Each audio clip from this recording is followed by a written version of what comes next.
Brian Thompson, and people are asking why.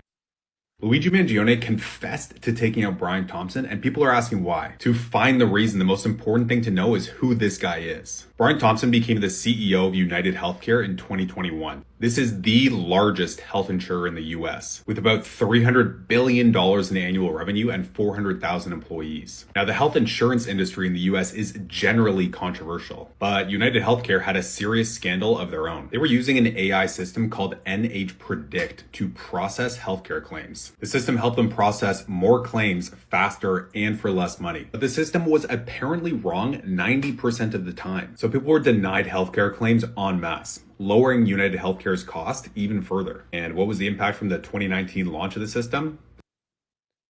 Do y'all see that right there?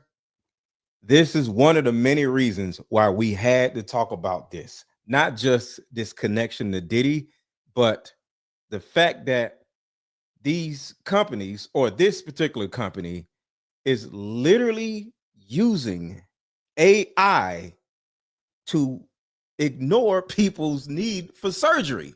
But everybody hit the like button. Everybody hit the like button. Let's get to it. I got the Maverick approach coming up in a second. Let's hit this intro, and everybody hit the like button and drop your city in the chat. Let me know where you at. So everybody right now, drop your city in the chat. Let me know where you at. Drop your city in the chat. Drop your city in the chat.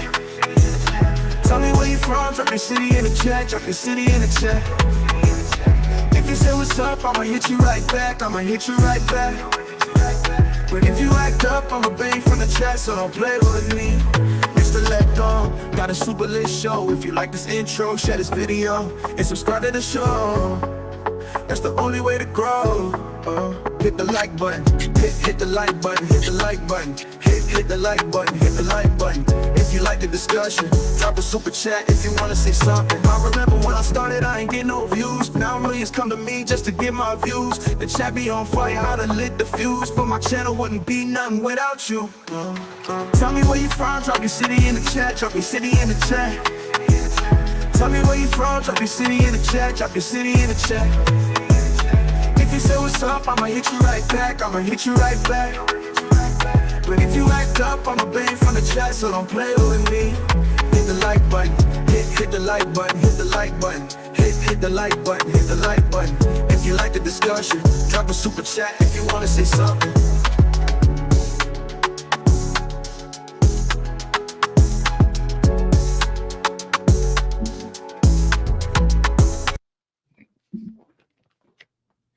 All right, y'all. We are here to talk about Diddy and Luigi Mangione and the weird, crazy things that we've both uncovered in the last, 2 weeks? So I'm here with my guy, Maverick Approach. Introduce yourself real quick. What up? What up? Maverick Approach here. Thank you for having me. This is the second time, right? I've been on your channel. Yeah. So I appreciate it. It's always a pleasure chopping it up with you. And I touch everything on finance, truth, tech, and everything in between. Of course, you know, we're the new media now. So that's what I like to call ourselves. Yes. We are the new media, and we're setting up this year to actually put ourselves in a position where everything you need is going to come from us, whether it's us two or just the new media, which is YouTube. YouTube is on everybody's televisions now, and we are about to be the next news. Like, we ain't got to worry about the news being right wing or left wing. It's going to be our wing. Right, exactly. We need to be legacy media is done, man. Nobody wants to buy CNN. They're up for sale. Time magazine, they're up for sale. So nobody wants to buy them. You know, MSNBC, all these guys, like their views are down. I think I believe over 50% since the election. Because nobody cares about them no more.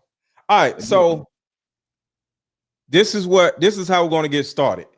Well, what do you want to start with? Because I got a lot. What do you want to start with? I mean, we can start with a lot. I mean, the current events that just happened on New Year's, everybody's been talking about that. And I think, and that's what I want to go over real quick. all this stuff is actually, I think, is connected maybe to Luigi. Okay. So I think that all these, at first they were isolated incidences, but now we know that the two guys hit Vegas and New Orleans, Mm-hmm. seemed like to be working together. They Mhm. were stationed at Fort Bragg together and everything else. Now, this seems like an attack on the system because if you remember Uh-huh. Luigi, he actually, he took out the CEO of United Healthcare, Yep. and that's the first domino to fall. And then we have all these other, attacks happen. So, Mm-hmm. and yeah. So we can start with that if you want. All right. So let me play this particular video, and this is going to give everybody an understanding of how all of these pieces may actually be all from the same board game.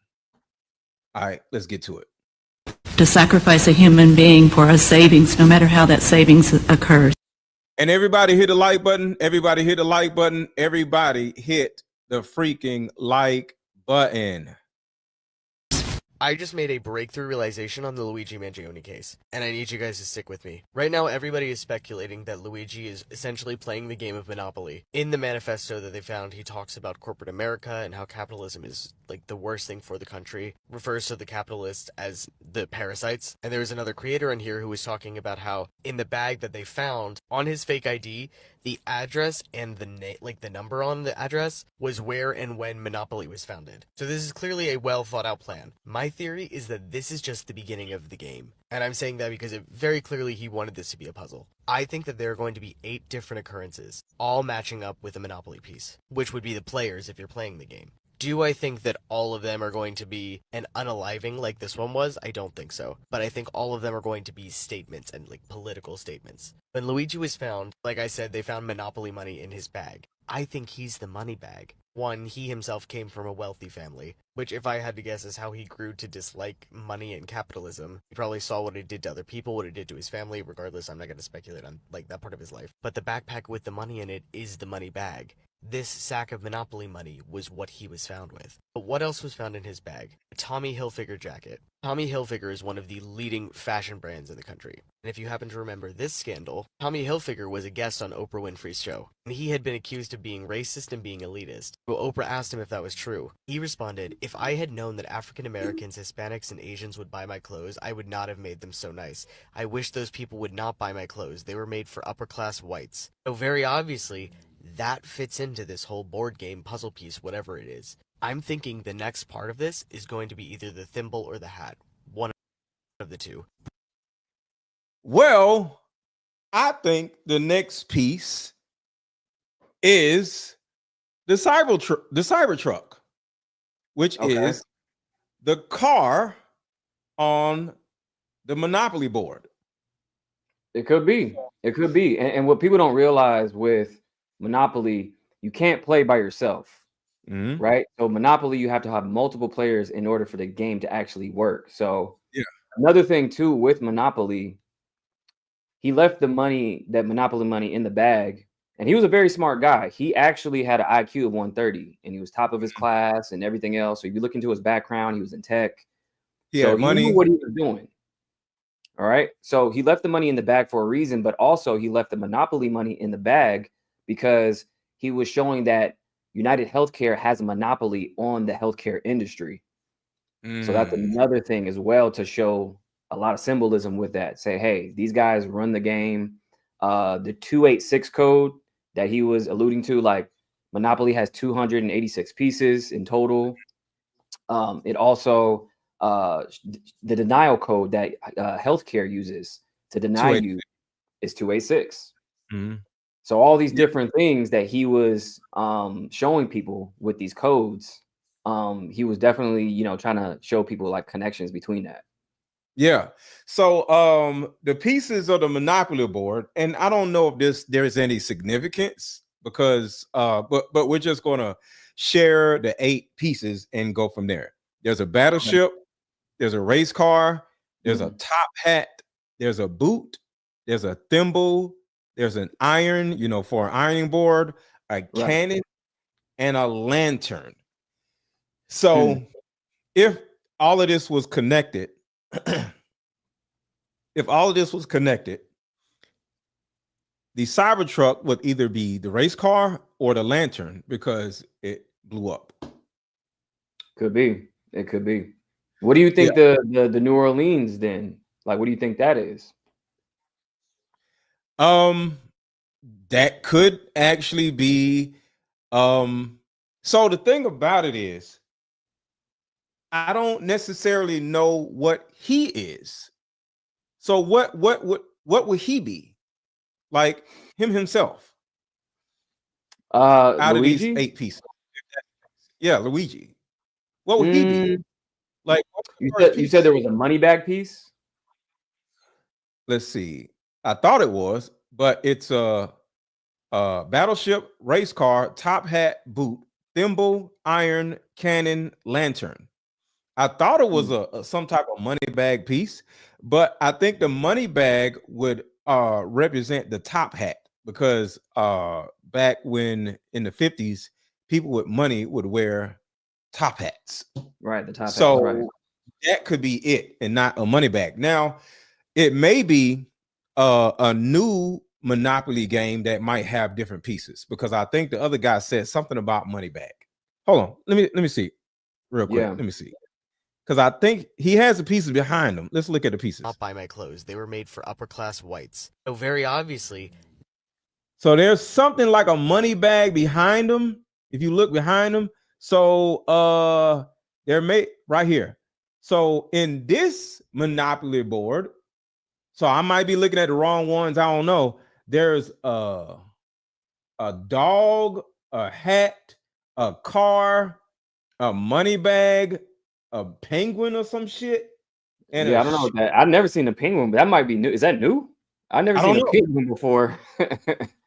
I have no idea. A horse. I don't know. So I don't play Monopoly, but I'm just looking at this as a theory and I'm just going down a rabbit hole. But anybody in the chat, if y'all play Monopoly, can y'all please name the 8 pieces? Not all of y'all have to name all 8, but name a piece on the Monopoly board. So we'll have, so it looks like there's multiple Monopolies because is it Monopoly Go? And then it looks like there's different versions of it. But here's the thing though, regardless, he's definitely not alone. So I think that these things that happen with him, that happen in New Orleans, in Vegas, these have to be connected somehow because it's showing some type of attack on the system, and it's very symbolic, and it's causing chaos. Right. All these things are causing chaos. So I think that for one, we start with the healthcare system, then we go to with Vegas, now we got military guys. And what a lot of people don't know is that the guy who did New Orleans, so he was a real estate agent from Texas, and he said he was born and raised there and everything else. But I think these are sleeper cells. And if you don't know what a sleeper cell is, it's basically like somebody getting activated. They're acclimated into society, live a regular life, normal life, and then all of a sudden, they get activated like a Winter Soldier. If you ever seen that movie, Winter Soldier, that's exactly what it is. So for these guys to have these random attacks, it seems random, but then you have, you look into the backgrounds, they have military training. So the guy who did New Orleans, he had an IT background. And before he did that, if you remember, Ford had a hack on their X account, said free Palestine. Yeah. You seen that? Don't say the P word. I don't want no problems. Oh, okay. Yeah, I don't want no problem. Free them, all eyes on Gaza and all that stuff. So then he drives a Ford into the crowd and he has that flag, the ISIS flag, on the back of his truck. Did you know that same Ford was parked in front of the Cybertruck in Vegas? Yeah, so it was the same type of truck in front of the cyber. It was the Lightning, the F-150 Lightning. Yeah. So that was the same type of truck there. So that again, catching those clues, it's like, okay, this has to be a lot of symbolism, a lot of setting up and they both rented the cars on Turo. Mm-hmm. So that's pretty odd. And if you look into Turo as well, who owns Turo? This company called I think it's called I think it's either L or I. I think it's IAC Inc. That's what it is. IAC Inc. They own 31% of Turo, and who sits on the board is Chelsea Clinton. So you already know how the Clintons get down. So I don't know. That's just another thing. That's just another piece on the board that you can look at. I'm not saying they're involved, but that's something to look into too. Okay. All right. So Mandem ICU says, is a cannon wheel? I never seen no cannon wheel. Okay, the cannon with the wheel, not the cannon wheel. Okay, the cannon, the horse, the hat, the boot, the iron, the thumb, the battleship, and it's like a wheelbarrow or something. Like, well, is it I don't know. Battleship. The big one got to be new, and the cat got to be new too. So Patricia says battleship, iron, shoe, Scotty dog, race car. I don't know. Apparently, it's a bunch of them. Callie Breezy says battleship, race car, top hat, boot, thimble, iron, cannon, lantern. Okay, so these right here are the original pieces. Now, these people are millennials or younger than millennials, so they might be using another board. I don't know. So true. But what I think is, though, which this is coming to me right now, the battleship could represent military, and both of those guys were military. You got a point. That could be one thing. We don't know. Yeah. Okay. That's a thought. So how does all this fit into Diddy? So before we go farther down this rabbit hole with Luigi, let's talk about Diddy and what their similarities are and how all of this can be connected to Diddy. Well, for one, they're in the same facility. So in New York, they're in the same jail, which is okay. You know, old boy got extradited to New York. That's when the crime happened. Okay, cool. Coincidence, maybe not. But what is pretty odd is that you look into who's representing them. Their lawyers, Luigi's lawyer and Diddy's lawyer, they're husband and wife. They're married. Yeah. So that's pretty weird because like now you have these people who are I guess it wouldn't be illegal because one case has nothing to do with the other, but that's a lot of information to where in one bedroom to where, if they are, I wouldn't say, they have any information on each other, but I just find it pretty odd. And these people are in the same jail and they have a married couple representing them. Yeah. So, and then I know the woman has never lost a case. I don't know about the husband. I know the wife never lost a case, according to my research. So the wife is representing Luigi, correct? Yes, the wife is representing Luigi, and she has, according to everything I've seen, she's never lost a case, which is nuts. Gotcha. And that's possibly the reason why he's walking around smiling. Now, why do you think they walked him out with the mayor in the back and all this other stupid stuff? Like, why do you think they walked him out like he was the Joker or something? That shit was like that shit was a Batman, like that looked like Batman Begins, straight up Batman villain type shit. Yeah. Like they were going way over the top. Yeah. And they were making a spectacle. They wanted, I think they did it for the clicks, and they also wanted to show that they weren't playing games. But playing games for what? Like, like I think they all get caught. What games are they playing? He's playing games. Literally. He sat in a McDonald's and waited for them. Like, so they didn't catch him. So what games? What is this? Oh, we ain't playing games. Which y'all beat him up? He was walking down the street bloody, then I'd be like, oh. But what are they? What precedents are they setting if he allowed them to catch him? They didn't do that. which he did. He set it all up. I mean, the thing is, he already got away and everything else. Who would just go sit in a McDonald's and just wait with the weapon on him, with the fake ID and everything else, all the evidence, and just sit there and wait after And he committed the crime? 286 miles away from the actual place. 286. Correct. So he And sat the there highway, I forgot to mention this, the highway that he escaped on is Route 286. Route 286. Yeah. So he wanted to get caught. So what are they showing? Yeah, They didn't do that. they were puffing their chests out. That I was could have all. caught. Yeah, exactly. And I think that they were doing it for the clicks and doing it for the camera, Mhm. but they know what they were doing. You know, they were Yeah. showing. They were All definitely right. All right. So any other connections to Diddy or like it has to be something else, but we can get into that a little later. But Yeah. hold on. Shout out to Gianna. Shout out to Gianna. Hey, Maverick and Aaron. Great show. What's going on? Thank you for the super chat. So let's have a quick commercial and then we'll come right back and we'll look into these videos because we just got started. So everybody hit the like button, hit the like button, hit the like button. We meet up at a coffee shop and play this fun dating card game.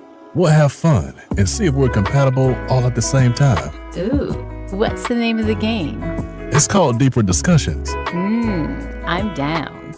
Okay, meet you at 6. Fellas, buy this card game. Ladies, buy this card game. Buy about 2 or 3 card games. The main reason why people can't stay together isn't because they don't like each other no more. It's actually because their present family issues come up or their past family issues come up. But when you play Deeper Discussions, you'll be able to understand a person's family issues up front. This game can be played with either 2 people or an entire group. So have fun. Question number 1. Name a time when money was the main factor why a relationship went bad. Deeper Discussions Dating Edition. Again, these cards are good for vetting a potential boyfriend, Candidate. a potential girlfriend, a potential husband, a potential wife. The texture of these cards are so soft and silky, by the way. Like They ain't gonna get really wore out. after durable. A dating card game for introverts who have a hard time asking the much needed compatibility questions. Deeper Discussions, the card game.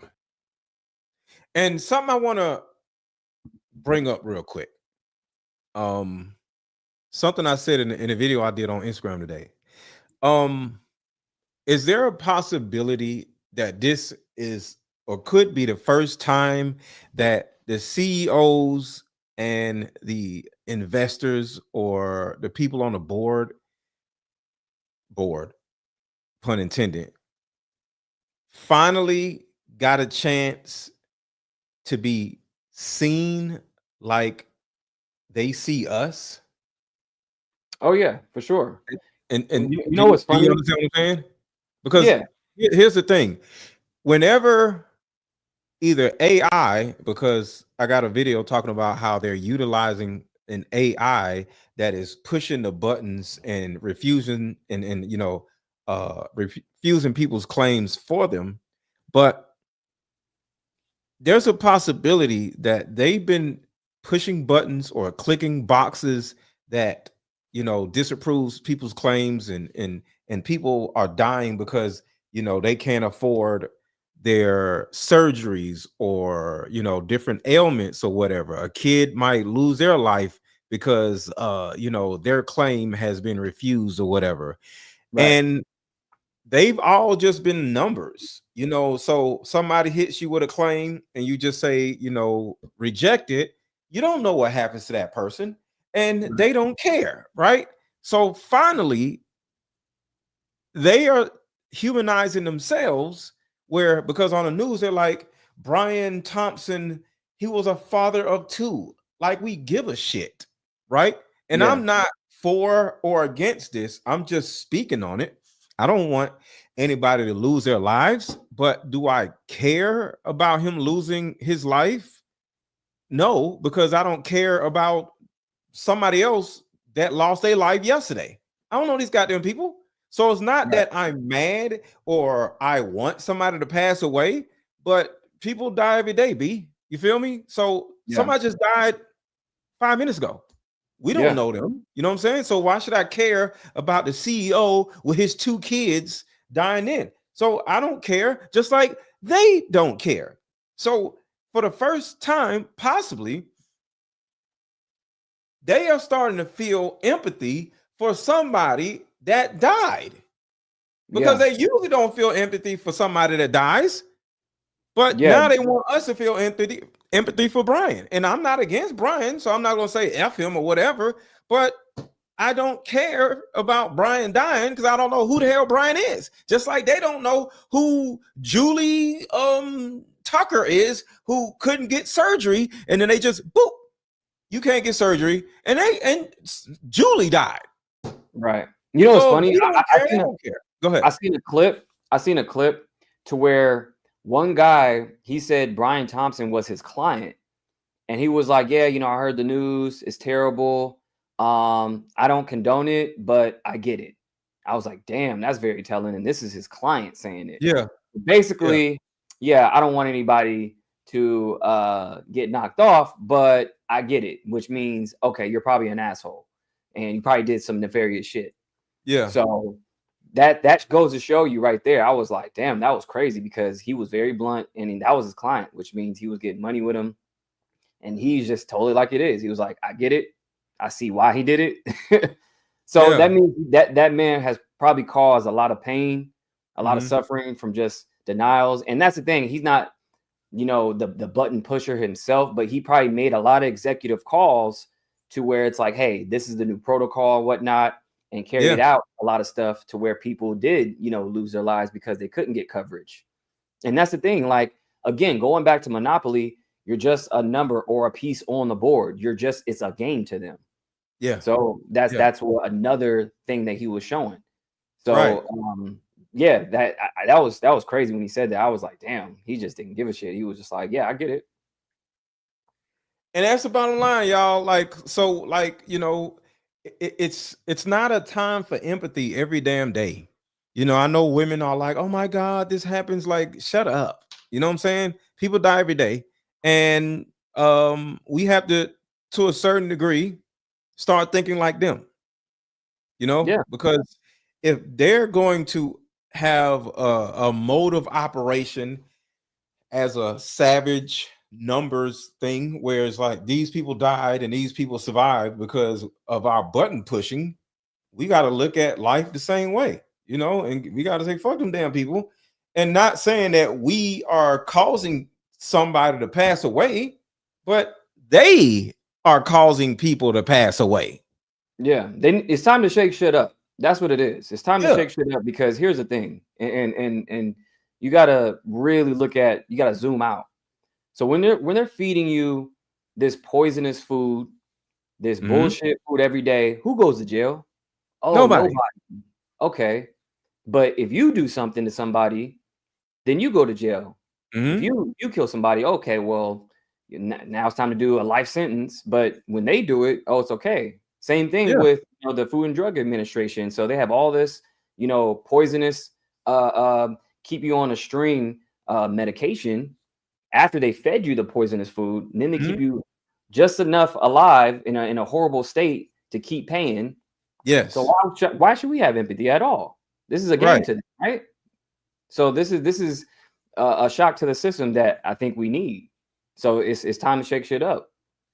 And that's my thing. That is my thing. We, especially as Black people in particular, because I know white people watch our shows also, but Black people in particular. What's up, Melissa?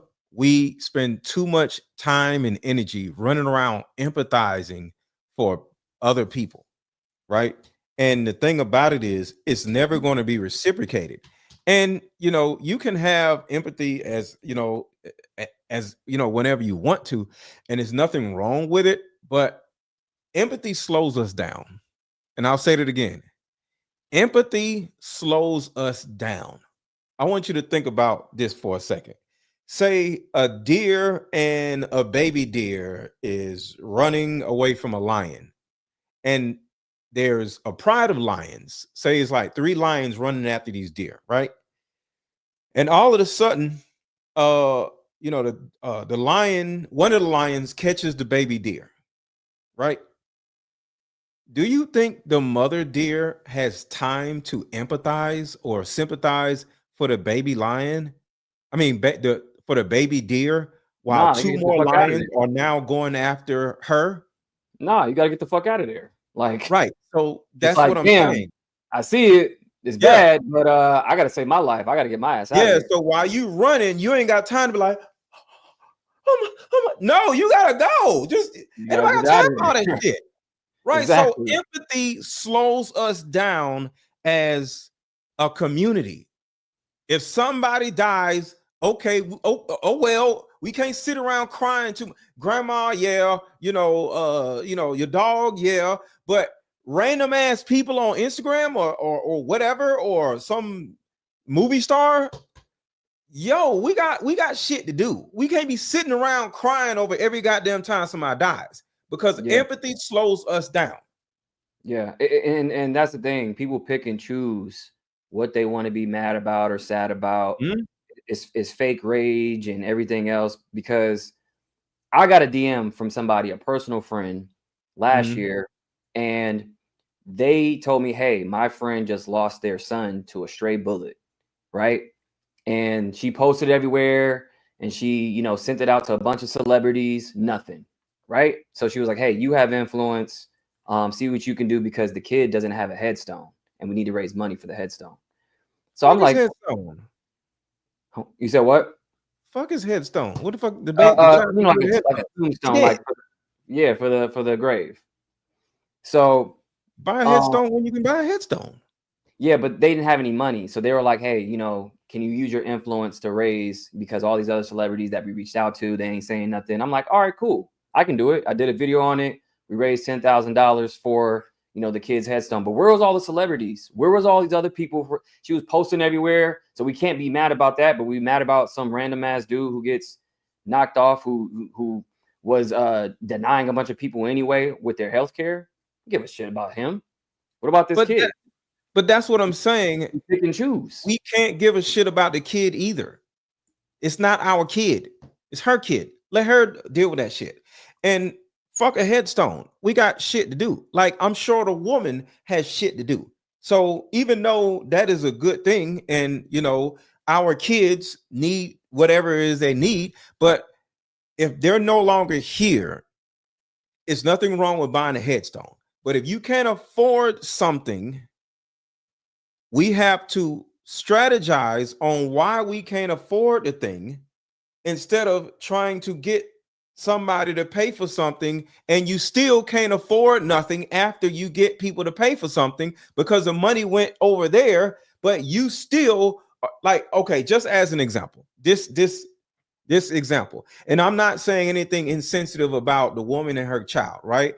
But like I said, we in 2025, empathy is slowing us down. So if you were to find out that she gets the $10,000 to pay for the headstone, right?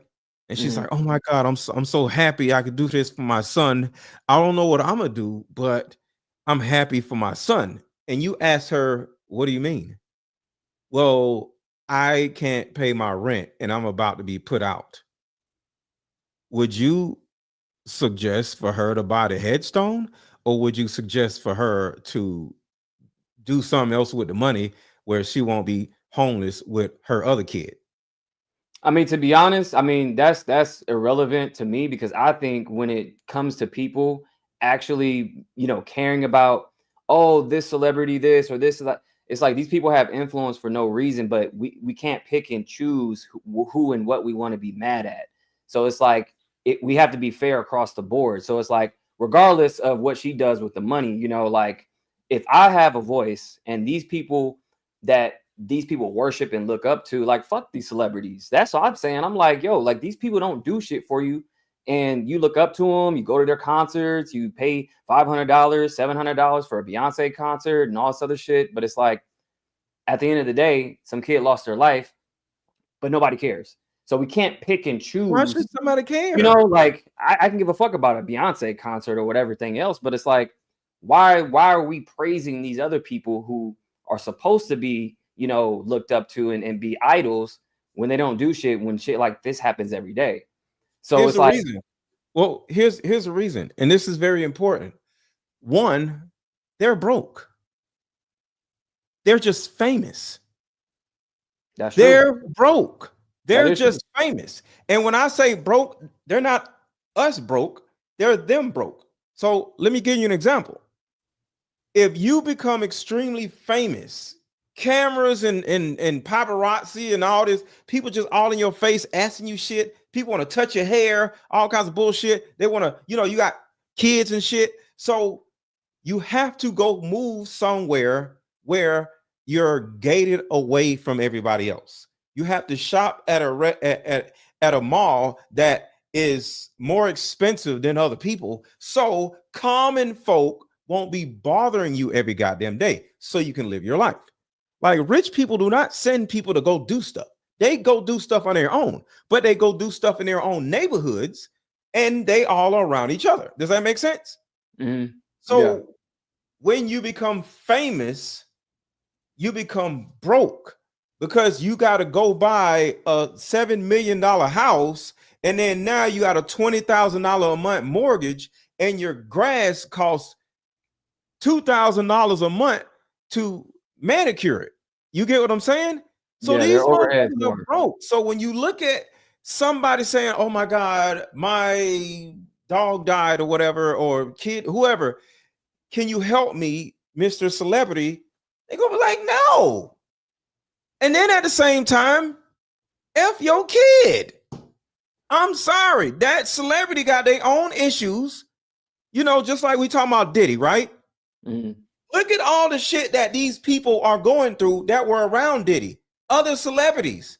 The things that they either had to do or didn't want to do, but were forced to do. Women are getting R-worded, men are getting R-worded, and they're giving up so much in order to get an opportunity that is, higher than other people. And now that they got an opportunity, now they got some money, just like what Diddy, well, he didn't say it, but there's an optic about Diddy where he's just like, yo, if I had to suck a dick, you got to suck a dick. You're not going to get this for free. You know how much mess I had to do with Clive Davis when I was young? He did this, he did that. You got to do it too. So the thing about it is these stars either had to suck a whole bunch of dicks, had to take a whole bunch of, I don't want to get too graphic, but they had to do a whole bunch of stuff. Some people will say that you have to sacrifice somebody in your family. So now your dog dies. I just want to say dog, so because I don't want to offend nobody, but now your dog got to die. And next thing you know, you get your money now. You think you're gonna give this shit away to some random ass man or woman because they dog died? They had to kill theirs. Fuck your dog. I mean, what they had to do to get there in the first place. I mean, that's what I'm saying. 9 times out of 10 is some nefarious shit that is it's so much suffrage that probably has to go on a normal basis. And then some woman that works at UPS is mad that, her husband died and ain't no insurance. Fuck your husband. Do you know what I had to do to get here? You ain't had to do nothing. I had to do this. I had to do that. I had to do this. Every time I go into this place, I had to do this. Common people don't even go through none of this shit. And they damn broke. At least we broke. And it's kind of like it's a choice. They ain't got no damn choice. They got to suck another dick. This common man or common person that work at UPS ain't got to suck no dicks. So when crazy. You look at it like that, fuck your kid, fuck your whoever. You got to figure that shit out. Ask your family, ask your own social media to help you. But stop calling me trying to get me to give you some goddamn money because you ain't had no suck no dick to get where I'm at. Fuck you. And that is what I'm saying. Empathy is slowing us down. Go ahead. No, I'm saying it's funny because when celebrities, when they do reach out, I mean, it's like, why are we supporting you? Because your tickets are $1,000, or it's just like when The Rock and Oprah, who are both billionaires, basically, I know Rock is damn near a billionaire. They're asking for donations. The fuck I'm gonna give a billionaire donation for? That makes no sense. Like, I agree. why are we going to help you for what? Like Mhm. that, it gets returned to sender 10 times when you guys are asking for help and handouts. The fuck Yeah. I'm giving you money for? But we got to look at it in two different ways. That is definite support. But buying their albums, watching their movies, that is not support. They put out some bullshit, we're not going to go watch it. Because if that was the case, yes, it would be support. So one thing we have to do is stop saying we're supporting these rich people or these movie stars or these rappers. No, they're putting out a product that we enjoy. We're not supporting nothing. We're just liking something. Like if it's a nice car, I want to buy it. I'm not supporting Lexus or BMW. They just got a nice looking ass car, and I want to feel good when I'm riding around the city. I'm not supporting them. I'm just buying their shit. But say this though: if Beyonce puts out an album tomorrow and nobody buys it, what do you think happens? Ain't nobody buying it. Nobody streams it. Nobody buys it. Nothing. Guess what? Her label's gonna drop her. She loses her clout. She starts to lose money because the label don't give a fuck about them. They just want to make sure you hit your numbers. And then after that, guess what? Oh, you're gonna get dropped. I don't care if you're Beyonce. Guess what? You're dropped now because you didn't sell one single album. So now that's where the power comes back to us. So that's why I say when you're supporting these celebrities and you're buying their products and everything else, it's really not in support of them, but it's more so in supporting the system. So that system needs to be restructured, come down, or we have to do something ourselves to where it's like, okay, we really have the power. It's like everybody has their money in the bank right now. Guess what? Everybody go to the bank tomorrow and pull your money out. Guess what happens? The whole system crumbles. It's a whole bank run. They don't have our money. Only 5% of money is in circulation is physical anyway. But looking at Beyonce and the bank, they're doing something for us. We're not supporting a bank. The bank we're is definitely supporting the bank because you know why? There's something that the bank is offering us, whatever it is supplying a need, and Beyonce is supplying a need. So yes, we won't buy her shit if she comes out with something that sucks. And here's another thing that that goes right along with this that I actually had to sit down and think about when it comes to Diddy. Diddy had the best writers, had the best producers, had the best engineers, had the best marketing, and they're on Bad Boy, right? Mm-hmm. They don't deserve no damn money. Diddy is providing you for every goddamn thing. You know what I'm saying? So the thing about it is when you are supporting an artist, you're not supporting the artist. They put together a gumbo of something that looks or sounds or feels good, right? Most of Diddy's music came from somebody else because they were always or almost always, what do you call it when you use somebody else's music? What, license, sample? Sample. They're all samples. So whenever he comes out with this amazing song, the Benjamins, whatever, we missing you. It came from another artist. So he's not making anything. So he has to pay the artist a whole bunch of money. He has to pay a producer a whole bunch of money. He has to pay the engineer a whole bunch of money. He has to pay Universal Music Group or whoever was behind him a whole bunch of, the kickback money. And then he got to get his money. The artist, if you just look at Bad Boy, Bad Boy just made the artist hot. Was just name somebody that was on Bad Boy. Was 112 really hot? No. Bad Boy was hot, and they just happen to know how to sing. Was who else? So you're basically saying that stars are created, not born. Yes, they're created. Like I love Whitney Houston is a natural born star, but most of these singers or rappers, if they weren't given all of this stuff, we wouldn't give a shit about them. Because and it goes back to the supporting. What are we really supporting? That's what I'm saying. We got to stop feeling sorry for these people, because at the end of the day, somebody says 112 was hot. No, Bad Boy 112 was hot. What happened to 112 without Bad Boy? You never heard from him again. None of these people, name one rapper, name one singer that was on Bad Boy that was still hot after Bad Boy. You can't name one. Faith Evans, trash without Bad Boy. Nobody. None of them. Timberland was not on Bad Boy, and Timberland was a producer. Yeah, Timberland was a different, He was a producer, and he was on Bad Boy. So name one singer, name one rapper that was on Bad Boy that was still hot when they left Bad Boy. Missy Elliott was not on Bad Boy. Missy Elliott was her own. Y'all gotta brush up on y'all music, like. Goddamn. Either. Okay, let's just do this. Chat. Name Bad Boy artists right now. Just name Bad Boy artists. Just randomly name them. 702, trash without Bad Boy.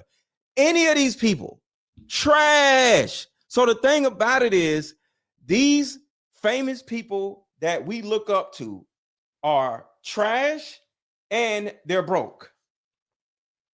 It's the entities like Bad Boy. It's Mace is trash. Don't know who no goddamn Mace. Like if Mace came out with an album right now, nobody would buy the shit because it'd be trash. Because Mace without Bad Boy is garbage. Somebody there said was a Mace before Bad Boy, and he was trash. He was Murder Mace. I heard Murder Mace. He was trash. But go ahead. Somebody said Lil Kim. When she left, did she leave? I don't remember if she left. Trash. Lil Kim has not made a single other song after she left Bad Boy. Not a song. Somebody said trash. Machine Gun Kelly. Oh, come on. All of them trash. Pure trash. Keisha Cole, trash. All of them trash. Bad Boy, I wouldn't make, if I got with Bad Boy, I wouldn't, because no Diddy, but if I got with Bad Boy, I would be fucking because all they got, bro, all you got to do is sing or rap somebody else's lyrics. Hey, I got this guy. He just wrote everything. Cardi B, trash. Somebody writes for Cardi B.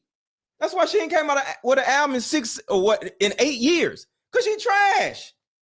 So the people that y'all think y'all are supporting the machine. And you said this earlier. You're not supporting the artist. You're supporting the machine. The system. More right, so because they're just putting people out like a conveyor belt. These damn people are normal, broke ass people, just like the rest of us. They don't even have talent. They have the push.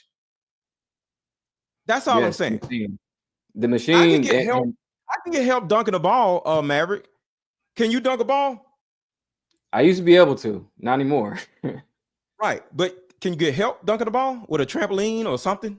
Yeah, of course. And you'll look like with some help, right? Right. So if I jumped on a trampoline and I didn't break my neck, I'd be like Jordan. If I had the trampoline. But without the trampoline, I'm trash. That's all I'm saying. So when it comes to these famous people, they're broke and they're trash. They're just like us. So once we get to that point where we understand that, we'll stop idolizing these trash, broke ass people. And that's all I'm saying.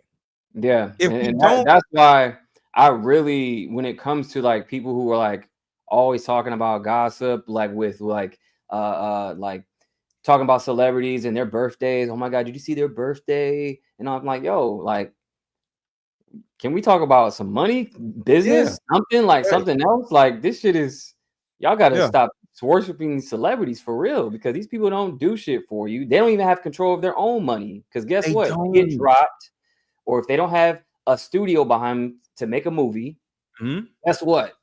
Yeah, they sitting next to you. Yeah, that's all I'm saying. So look in the chat.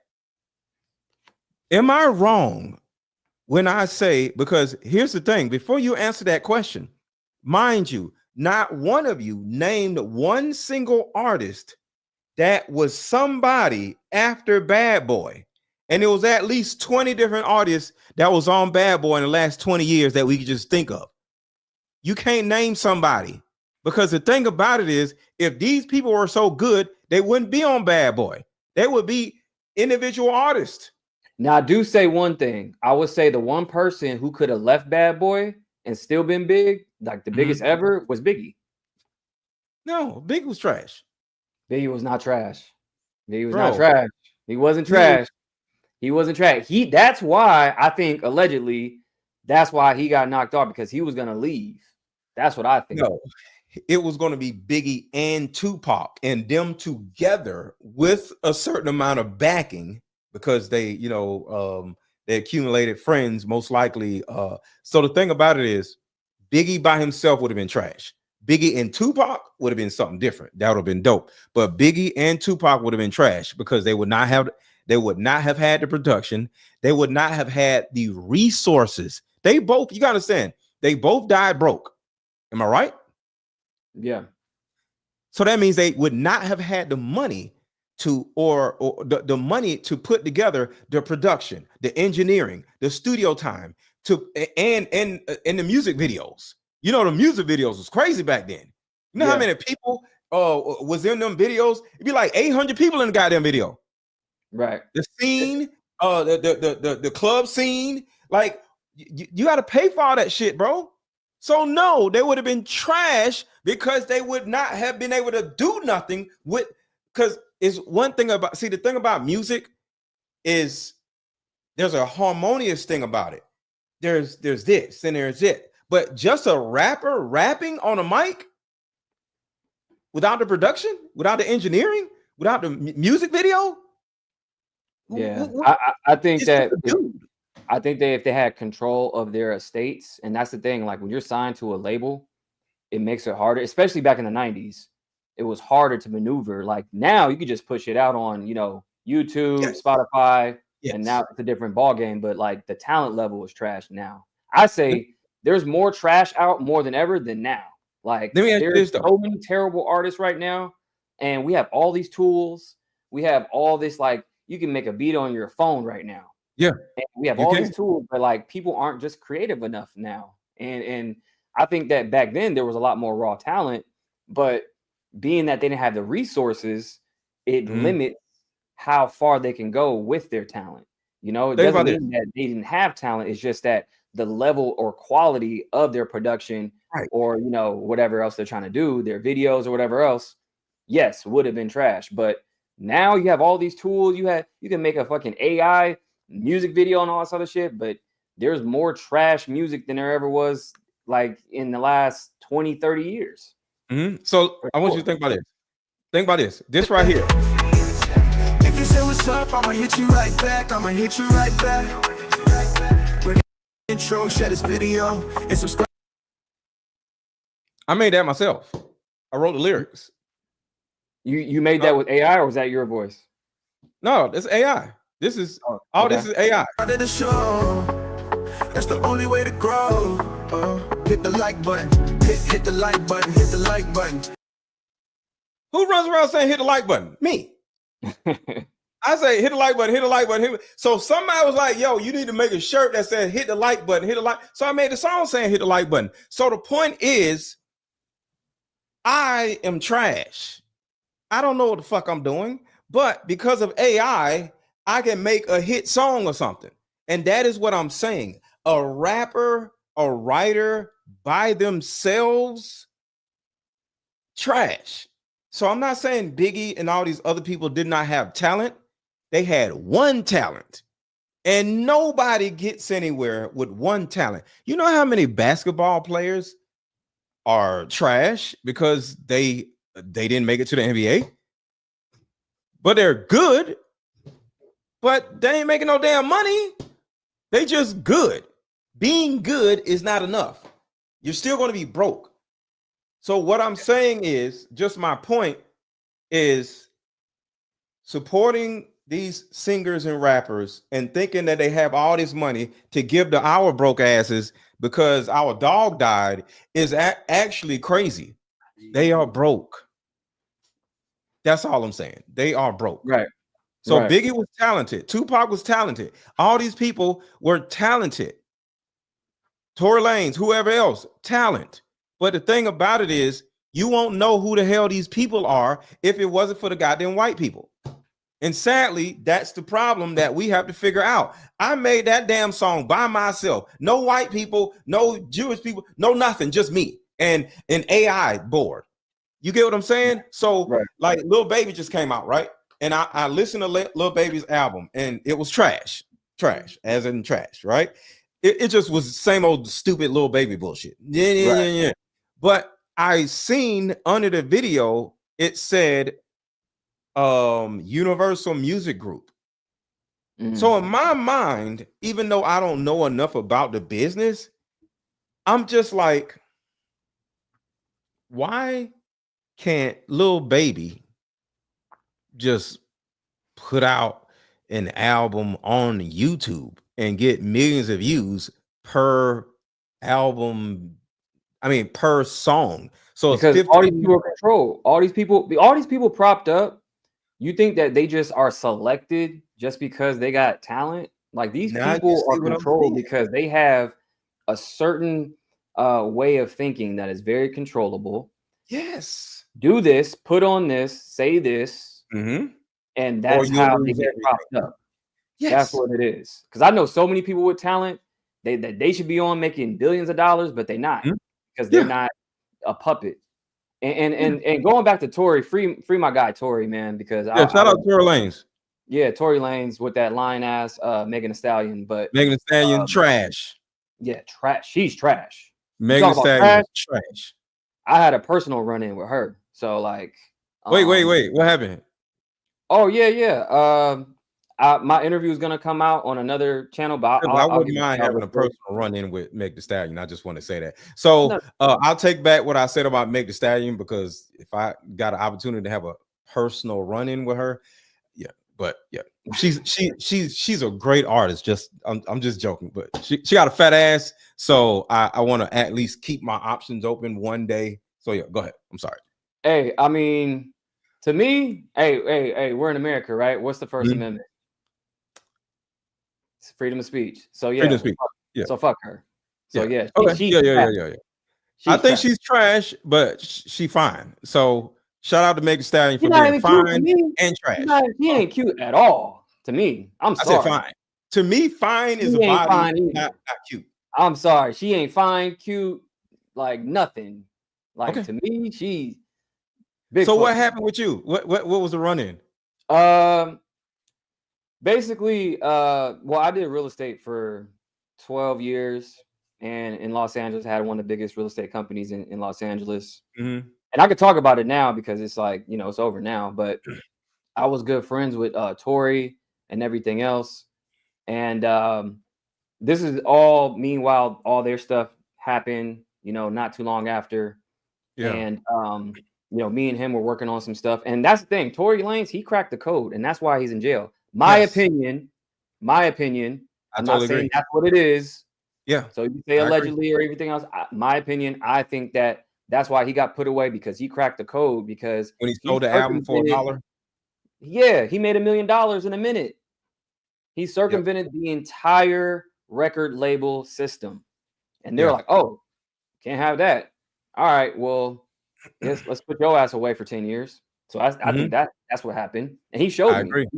He showed me, like, because he was using blockchain, and I'm heavy in blockchain. And he was like, dude, I'm about to revolutionize this whole shit. I made $1 million in 60 seconds.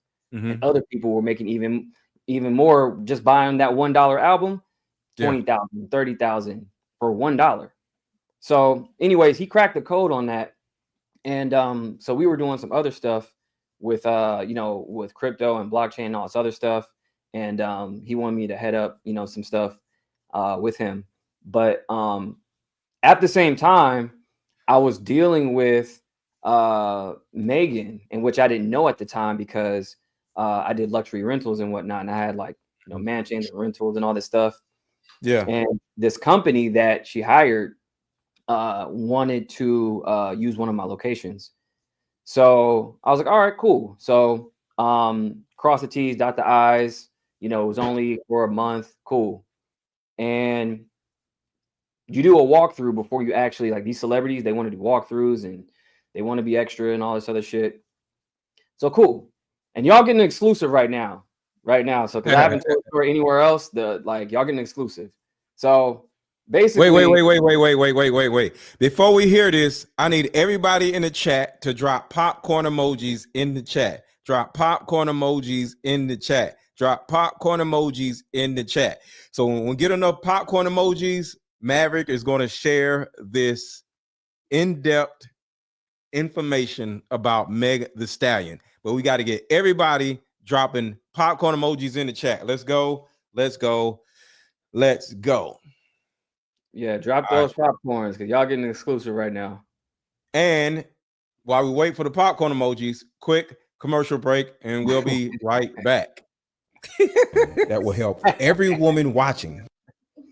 Popcorn emojis, y'all, let's go. I just came up with a solution that will help every woman watching, regardless of age, regardless of background. See, in my 7 years of coaching women, the number one thing that I hear in my coaching sessions is her issue or tumultuous relationship with her mother. So what I've done is come out with a card game that will actually help mothers and daughters come back together. We have to get to the source of a woman's pain, her inadequacies, her insecurities, and heal that little girl inside of her before she goes out in the world as a woman. I call Like Mother, Like Daughter therapy in a box. Therapy in a box is 50 questions for the daughter to ask the mother, questions that you always wanted to ask. And it's also 50 questions for the mother to ask the daughter. But when you're able to ask the questions that you always wanted to ask to your mother without her getting upset, without her pulling rank on you, the lines of communication are now open. When women are finally able to forgive their mother, relationships outside of the household would then blossom. Because for most women, there's a hurt little girl inside of her that never had an opportunity to be seen or heard. But all that stops when you buy my new Like Mother, Like Daughter card game. Order it now. The link is under this video. Click the link and let's start healing.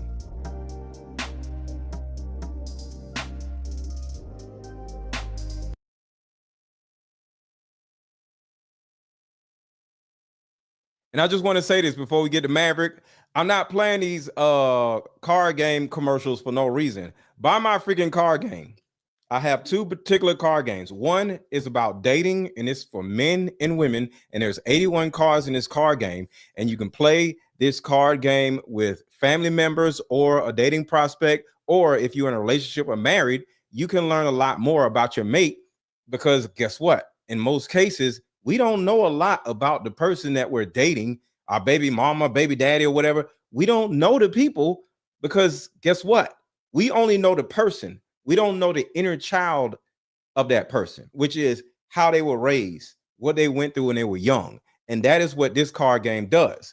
And then this particular card game is my mother-daughter card game. So if you're a mother or if you're a daughter of a mother that y'all never really had a good relationship with each other, you buy this card game and you go to your mom. And if your mom is stubborn, it's okay. All you got to do is be like, Mom, I got this great mother-daughter card game. You want to play? And she might be like, no, I don't want to play no card game.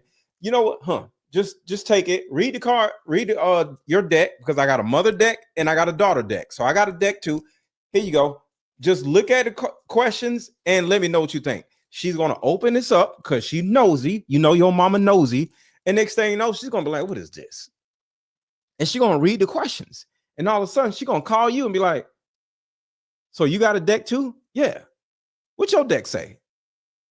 Mom, do you want to play the game or not? Okay. I'll play the card game. And next thing you know, boom, you and your stubborn mom are going to play the card game. And next thing you know, y'all going to fall back in love with each other. And y'all are going to be best friends, just like you always wanted to. So make sure to hit the link under this video or hit the link in the chat and buy one of my card games. Because at the end of the day, we got to do something new in 2025. We can't just keep watching all these videos. I appreciate you watching, but we got to do something. We have to actually start activating something in our minds, in our lives, instead of just watching video after video after video, complaining about the same shit. So hit the link, buy one of my card games, and get your shit together. All right, let's go, Maverick. There you go. Support. Make sure you buy those cards, you guys. Support. So Actually, no. Buy these card games for yourself. yeah, exactly. We just talked about the support. Yes, you're right. Support yourself. Correct. Right. Support your mama. There you go. Right. No, 100%. No, correction. So back to the story. So yeah, Bigfoot, she wanted a house, and her team did a walkthrough, not once, but twice. Did a walkthrough, everything's good. Check the, the furniture, everything looks good. And this is a multi-million-dollar house, right? So anyways, the day that, she's supposed to check in, then, all of a sudden something's wrong. So I'm like, okay, we already did the deal. Your team did a walkthroughs and video and all this other shit. So now, okay, what's wrong? And again, this is only for 30 days. So it's like, you're not buying the fucking house. Yeah. So, okay. So what's wrong? Oh, I want to change this and to change that and change. I want to refurnish the whole house. No, that's not in the contract. I'm not doing that. So I can help you change a rug out or two, or maybe a table or this or that. I'm not changing the whole fucking house for 30 days. It's not in the contract. That's not how it works. So then we go back and forth and everything else. And then it comes to a point to where we're talking, okay, now I don't want to do it anymore. I'm like, okay, well, fuck it. Don't do it. Because if you don't do it, in the contract, it says you lose your deposit. So I keep your deposit, and that's what it's like. And really, I can take all your money, because really in the contract, in my contract says there is no cancellations. All sales are final. You can't just renege, because I'm losing out on other clients. Right. So that's how business works. So I'm generous enough to give you your rental back. So I can give you a rental back, but I'm keeping the deposit. Okay. So she says no. So then she tries to strong arm me and all this other shit. And with the powerful lawyers and all this other shit. So then we go into the legal shit. Yeah. So then, like, after that, she reneges, she fucking cancels, she breaks the contract. And then I'm like, okay, cool. I already returned. She was supposed to check in. The day she's supposed to check in, she didn't check in. Right. So it was another day. And I was like, all right, cool. I'll refund you for that. Oh, so she actually moved in then? She was supposed to move in, but then she didn't because she wanted to change a bunch of shit. Oh, okay. Yeah. And then from there, I'm like, okay, I'll even refund you that night as well. And I was being way too nice. So, okay, cool. And still didn't want to do that. So I'm like, okay, she just being a bitch. So now you just want to strong arm me. You got these powerful lawyers. Okay, fuck it.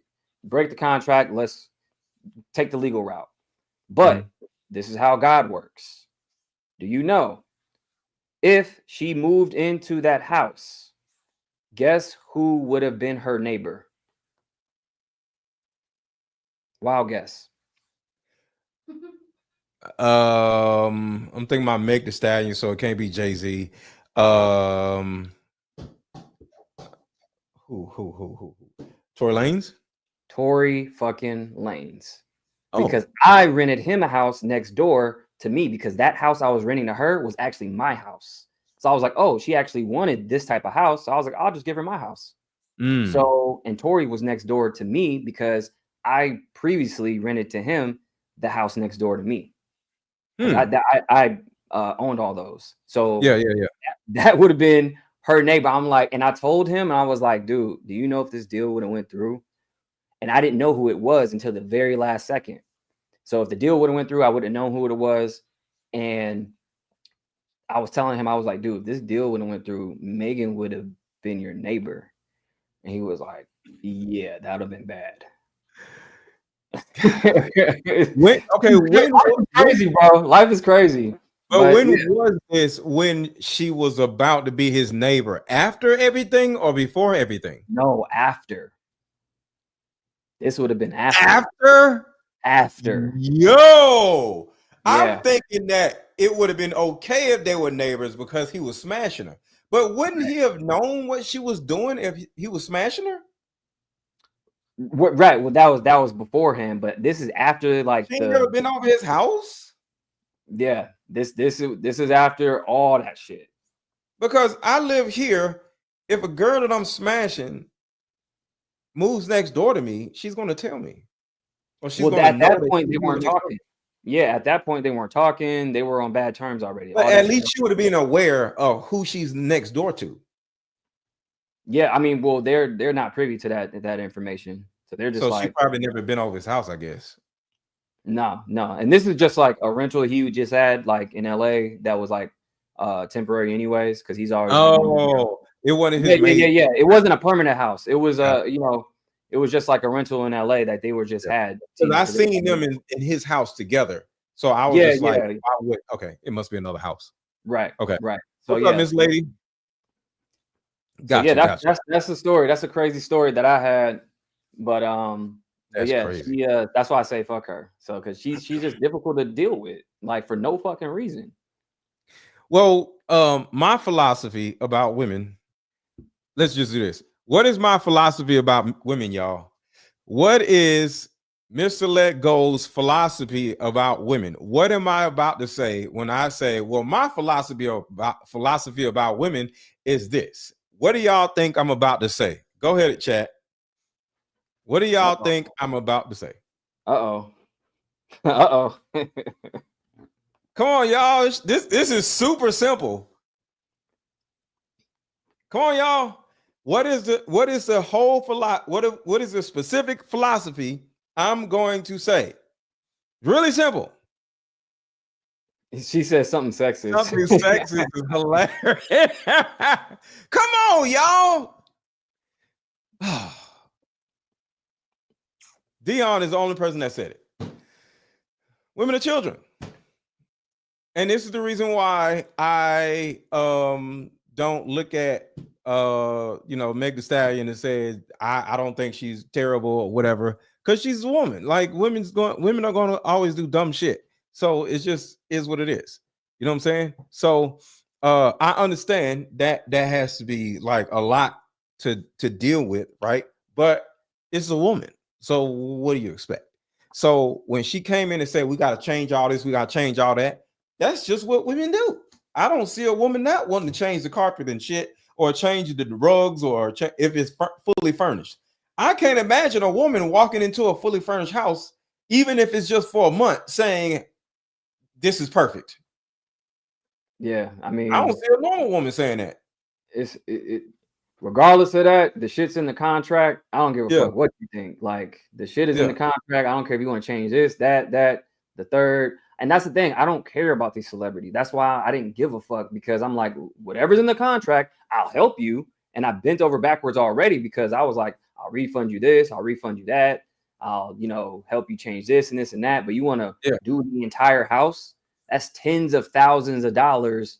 That's out of my pocket. That makes no fucking sense. I'm not doing it. Kanye West would have did the same thing. Like they're rappers. So it's not even just a woman thing, but they're rappers. Rappers like to do, and less F words. You could say it, but you're saying too many within an hour. I get flagged if you say it more than a certain amount of times per hour. Just keep that in mind. You can say it, but if it's too many, now it's going to flag my right. No, I got you. I got you. So the thing about it is, I get it, but I think she's trash as a rapper, but she's attractive. So if I was to meet her at a party, I'm gonna try to holler at her. You know what I'm saying? But at the end of the day, yeah, I think she's a trash rapper, and that's kind of like what I said about Biggie or Faith Evans. I don't think they're non-talented people. I think they're very talented. All I'm saying is, without the machine behind any of these people, they're trash. That's all I'm saying. You know what I'm saying? Because that's the reason why we're somewhat doing what we're doing. We're creating our own media, right? We're not going to have a daddy telling us what to do and giving us all this stuff, because we have, to a certain degree, put ourselves in a position to accumulate these things anyway. Like, we got the microphones, we have the production, we have whatever it is we need to do. We can put together an app. My guy Ace Metaphor, he has an app. Like, so we can do apps, we can do whatever we want to do. We got Patreon, all kinds of shit. So at the end of the day, people who actually have the balls to just get out there and do it on their own, they don't have the backing. And guess what? You have to judge us for exactly what we do and who we are without any sprinkles and frills, because ain't nobody backing us. And that's the thing that I'm saying. Like, without the we gotta have a mindset just as a community. We can't keep depending on the government. We can't keep depending on some entity to give us some damn money. We can't keep depending on a damn job. It don't make no damn sense. Like, I market all my products on my own. Ain't no entity backing me. I ain't got no job. You know what I'm saying? So the thing about it is, and you are too, we have to start looking at ourselves as self-sustaining entities instead of having some other entity get behind us and make us look like we're cool. No, it is our job to make ourselves look cool. And that is my overarching point about these rappers and singers are trash and they're broke, because without their daddies, they are trash. Yeah, that's a fact. That's a fact. Like, if you can't see the power within, then you have to restructure and reshape your mind, because when it comes to always looking outward, you're always trying to grab and always trying to, help me and do. Then you really don't believe in yourself, whatever you're trying to do in the first place. Yeah. You know, whether it be, I don't care if you're a janitor, like, be the best damn janitor you can be and know it. And don't be looking out for handouts or a major corporation to hire you. Figure it out. Start the business yourself. You know, like, and that's people got to start really looking within. And that's why I kind of do what I do, because I teach people not only to, like, reprogram their mind and stop looking outward to these celebrities and to these major corporations and government, and we're way too overgoverned right now. Start looking within, because you guys really have more power than you think. Like, you're smarter than you think, you have more sense than you think. But when you're always looking outward, and you have all these media companies that's owned by the same entities anyway, telling you to be scared, telling you to be, you guys go do this, go do that, stand in line, and all this other bullshit. Make sure you have a 401k, which is a scam. Like, all this bullshit. It's like, you guys, me, especially now, me tools you have right now to be successful. Yeah. You have the YouTube University. We can learn anything. Why are we looking outward? Start putting a business plan together, talk to AI, build a marketing plan, and do this shit. Like, fuck these rules, fuck these, like, oh, my bad. I got a terrible mouth. My bad. I got a terrible. You can say it, but you gotta wait 30 minutes to say it. Okay, my bad. Yeah. But these, like, that, because I get passionate about this stuff, because it's like, like, stop looking outward. Like, stop waiting for the government to be your daddy. Like, forget these people and these labels and these corporations. They don't care about you anyway. And that's what he's saying, and that's what I'm saying. Like, that start looking withinward. That's why he has his card game to support you, and it supports him at the same time. We got our own ecosystem. Right. That's it. So I don't see, if y'all want to send a Cash App is scrolling across the bottom of the screen, $AARON 1000. Y'all can buy me lunch. That'll be some support. So I'm not saying I don't want support, but we just have to know the difference between support and actually having a product. This right here is a product. This is you supporting yourself. You send a Cash App, that's you personally supporting me. I see your name and I'm like, yo, so-and-so really, show their support. But when you buy a card game, you're a consumer actually buying something because you want something out of it. See, in my mind, supporting is giving your resources out to somebody else simply because you like the person. But if you're actually getting something back and it's consumerism, that's not support. That's just consumerism. If I like a song and I buy it, I'm not supporting the artist. I like the song. That's just my opinion. You know what I'm saying? So I think it's important for us to look at people as, am I a supporter or do they have a product? Whether it's watching a video or anything, or listen to a song or watching a movie, you're not supporting. They just have a good movie. Let The Rock or somebody come out with some bull crap 3 times in a row. You're never going to watch his movie again. Like Which The he Rock has. just came out of, yeah, he just came out with a movie, and I'm not looking at that bullshit. Why? Because the last movie he came out before that some bullshit. I'm not supporting. I want a good product.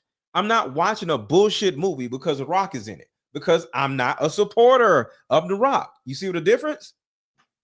Yeah. A supporter is going to sit there and just watch him, even though the movie's trash. If I suck, watch something else. You know, I love for y'all to be here, but at the end of the day, it is my job to give good entertainment mixed with important knowledge that you can actually use in your everyday life. Right. We got to stop run around supporting people. We got to look at value and say, hey, I want value in exchange for my eyes or my money, instead of, oh, I'm a supporter. You know what I'm saying? But if you care about somebody, you have a relationship with somebody, yes, support the person. Support Maverick if you have a great relationship with them. Support me if you have a great relationship with me. You know what I'm saying? But all these stars and rappers, you don't know them. You don't have a relationship with them. And that is one of the things about new media. You can actually meet us in person. You know, y'all can talk to us on a normal basis. Y'all can DM us. Y'all can say what's up in the chat. You can't do that with Lil Baby or whoever else that's on TV. They don't goddamn know you. They don't know your name. I know October 3074. I know Sierra. I know Miss Lady. You know what I'm saying? Well, we have a social media relationship with them. You know, I know Magnum ICU. So we should be supporting each other. But all these random ass people, I don't really freaking know them. That's all I'm saying. No, that's a fact. That's a fact. I totally agree. So, I mean, this is why, you know, like he said, for these creators and these people who are on these platforms, if they're putting out good stuff, yeah, if you have a relationship with them, support, be a part of the community. But these people who don't know you, who don't even really care, who make millions of dollars anyway, with or without you exist. That's the thing, and that's got to change. Right. That's what has to change. These stars out here don't owe you shit because they don't have a relationship with you. Like if one of the people in the chat were to say, hey, I have an issue, I might help them because I have somewhat of a social media relationship with them. You see what I'm saying? You have a relationship with your pastor. It's different things like that. That is a community thing. As a community, we have to look out for each other. And because that's an inside thing versus looking on the outside at these movie stars and rappers. We got to look at our community and we can support each other. That's what support is. And I got your video. Do you got anything to say before I play your video that you sent me? Oh, yeah. That's just going back to the Luigi stuff. It's just connecting the dots on all the stuff that we were talking about earlier with Luigi and whatnot. So there was a 286 code, but there's a other code that everybody missed that I put in there that I found. It's a 128 code that he was using as well on his fake ID that connected to other events that are very like symbolic. So, okay. All right, y'all check this out. Hit the like button, hit the like button, hit the like button. Healthcare assassin gets extradited to New York in a Batman villain style escort. Why does this feel like we are living in one big TV show, reality show? Because there's so many moving parts to this whole thing, you guys, and let me bring a few things to your attention. For one, there is a code that correlates with all of this that he left behind on purpose, which is the 286 code. Like on his X account, he has a Pokemon, which is the number of that Pokemon, 286. Then he gets caught 286 miles away at a McDonald's from the point where he committed the crime. But before he gets caught, he gets on the highway to escape on Route 286. He also leaves a backpack full of Monopoly money, and Monopoly has 286 total pieces to the game. Now, he was doing this to bring light to the 286 denial code in which healthcare providers use, which means if you didn't submit an appeal within a certain time frame, they just deny you with this code. This dude is a modern day Riddler, But here's the weird part. That's not the only code. There's also a code that everybody missed, which is the 128 code. Now, he was caught with a fake ID when he got caught at McDonald's, and the ID's address said 128 Sherman Place, which is the same time that the Francis Scott Key Bridge collapsed. Not only that, the first tower in 9/11 collapsed at 1028 128. And if that's not enough, the movie Leave the World Behind, which came out last year on December 8th, 128, he gets arrested a year and a day later to that movie. And if you remember, Julia Roberts, the actress in the movie, her birthday is 1028 128. Not to mention, she was on a show called Friends, and the girl in the movie was obsessed with the show Friends. And guess who dies on her birthday? Oh, shit. 128, Matthew Perry. If you guys remember, that movie predicted everything that happened this year. And it doesn't stop there. So remember that short squeeze where it was the little guys versus the big guys, and it was Robin Hood with GameStop? Yeah, that happened on January 28th. Yo. He was a smart dude. I'm telling you, he was on it. 128, which is even more eerie with this picture right here where he looks like a modern day Robin Hood. So what I think Luigi is trying to tell us is that this whole system is about to collapse. Robin Hood is how you trade stock. Yes. What in the hell? Yeah. Robin Hood. Yep. That's the damn. Yeah. I don't know if y'all caught that part. Yeah, and that happened on January. You just said it. You didn't say it. Hold on, I got back that part up. The Robin Hood. Oh my God, you trade stocks on Robin Hood. Hold on, I got back that up. That shit was so hard. 228, which is even more eerie with this picture right here where he looks like a modern day Robin Hood. So what I think Luigi is trying to tell us is that this whole system is about to collapse. Everything that happened in the movie that he correlated with those codes correlates to the financial system, the healthcare system, and all the corruption that needs to be exposed. And a cherry on top, he's actually in the same jail as Diddy now. This is like Arkham Asylum in there. And I find it funny that we call Diddy the Diddler after the Riddler, who he's like the Riddler, of course. But get this, their lawyers, Luigi and Diddy, their lawyers are married. Okay, that's enough internet for the day, but let me know what you guys think below.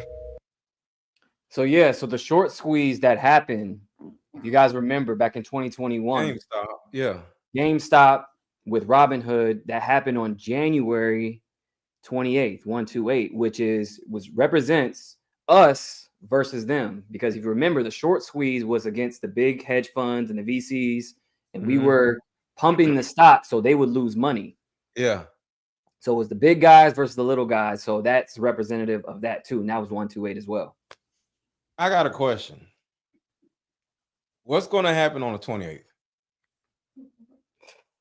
Ooh, I don't know. That's another question too, because that is 128. And here's another thing that I didn't put in the video that actually I forgot. So how everything correlates with these like major events and whatnot. If you remember, Jay-Z.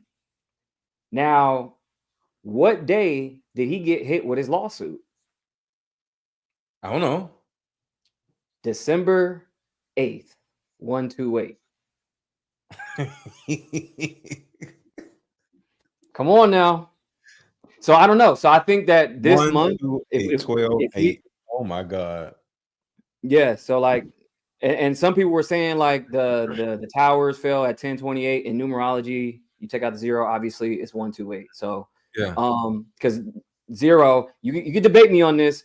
0 is not a number. Even going to numerology, 0 is not a number. It's a symbol. It's a placeholder to start from 1. Placeholder is a yeah. So it's a symbol. To the slow people, 0 is a placeholder. If you type in your calculator 0.0008 or 0.008, you'll see that the 0 is simply a placeholder from tens, hundreds, thousands. You feel? You Right. see what I'm saying? It's a So either marker. positively or negatively, it is just a placeholder to pull you from tens to hundreds to Right. thousands to Right. 100,000. So it's not really a number; it's a placeholder. A Yes. placeholder. Thank you. And a lot of people were saying, well, 0 is a number. I'm like, no, it's a placeholder. If you have 0 apples, how many apples can you feed me? In your 0. basket? 0. So how the Right. fuck am I going to eat an apple? Oh, I'm sorry. Right. But yeah, like it's True. not a like if you have $0 in your account, how many TVs can you buy today? None. 0. You can't buy anything. So Right. So if you got it's not a number. $10, the Yeah, placeholder it's a is placeholder for the 0 other digits. for the other So digit. Yeah. so this is why numerology is very important. So like when you look at the 128 code and everything else, but yeah, so like all that stuff, he kind of left like breadcrumbs and whatnot. So if you look at that, like dude was smart. He was real smart. So But I'm gonna ask you a better question. What do you think is going to happen on the 28th of this month? one or two things. We're gonna get some type of pandemic. Bird flu? Or it could be that that BS Because they're bird flu. preparing for it now out in LA. Yeah, that's BS. I'm not do All of it. do what you want. Do what you want. I ain't putting no mask on. Like I'm not complying. I can tell you that now. Like it's not happening. So the like, bird flu is if a bird shits on you, you just automatically just gonna fall out. So that's what the bird flu is. yeah, basically. So if you see No, birds, the bird flu is old. Hey, Huh? no, get this though. Get this. So you know what's crazy? They already have a vaccine ready for the bird flu already because the bird flu isn't new. They've been doing this. Like if you look well, the back bird in, flu doesn't exist. They have a yeah, it vaccine. doesn't exist. Yeah, They're just making up shit. Yeah. Exactly. Like, which is my point. But the bird flu is what they're saying is, like they've been, if you look on Time magazine, like back in 2004, they put that on there. Every year is something. Every year they like, H1N1 and bird flu and this and that. It's like, okay, hold on. How many times are we gonna run this playbook? But they're already pushing a vaccine. So this lady, Leanna Wynn, is she's pushing, hey, we need the vaccine for the bird flu already. We need to administer this already so we can get ahead of it. But if you look into her background, she used to be the president of Planned Parenthood. Now, if you know about anything about Planned Parenthood, they abort 400,000 souls per year. Yeah. And they make $1 million a day doing it. Well, So, women abort them, not them. That's the never mind. Women are doing it. you know what I mean. But either way, like women, you guys are assisting these people to do this, and to each his own. But like that's a whole nother conversation. But my point is, they got caught. An executive at Planned Parenthood got caught on tape, an undercover tape, saying, they were selling organs from aborted fetuses, and they're making tons of money. So it's really like a whole ring over there. So like if you look into the these people who are saying, we need this and trying to give you health advice, look into their backgrounds. And I actually have a health thing having to do with all that right here. Check this out. They use DNA from the cells of other humans and other animals in vaccines is to trigger an autoimmune reaction. Now I'm going to set this up for everybody. I feel sick. This is to make you aware. This is the autoimmune industry complex. Inject people without them asking or knowing DNA from other species and other humans into their body. You will wreck their immune system and create autoimmune diseases for life. Do you want to know how I know it? See, the main reason why they wanted all you goofballs to go get injected with some bullshit is to cause your body to become an autoimmune factory so you can actually eventually pass away early. And some of you goofballs actually fell for it. If you don't get the shot, you lose your job. And y'all asses went and did shit. Real simply, have you ever heard of a person getting an organ transplant?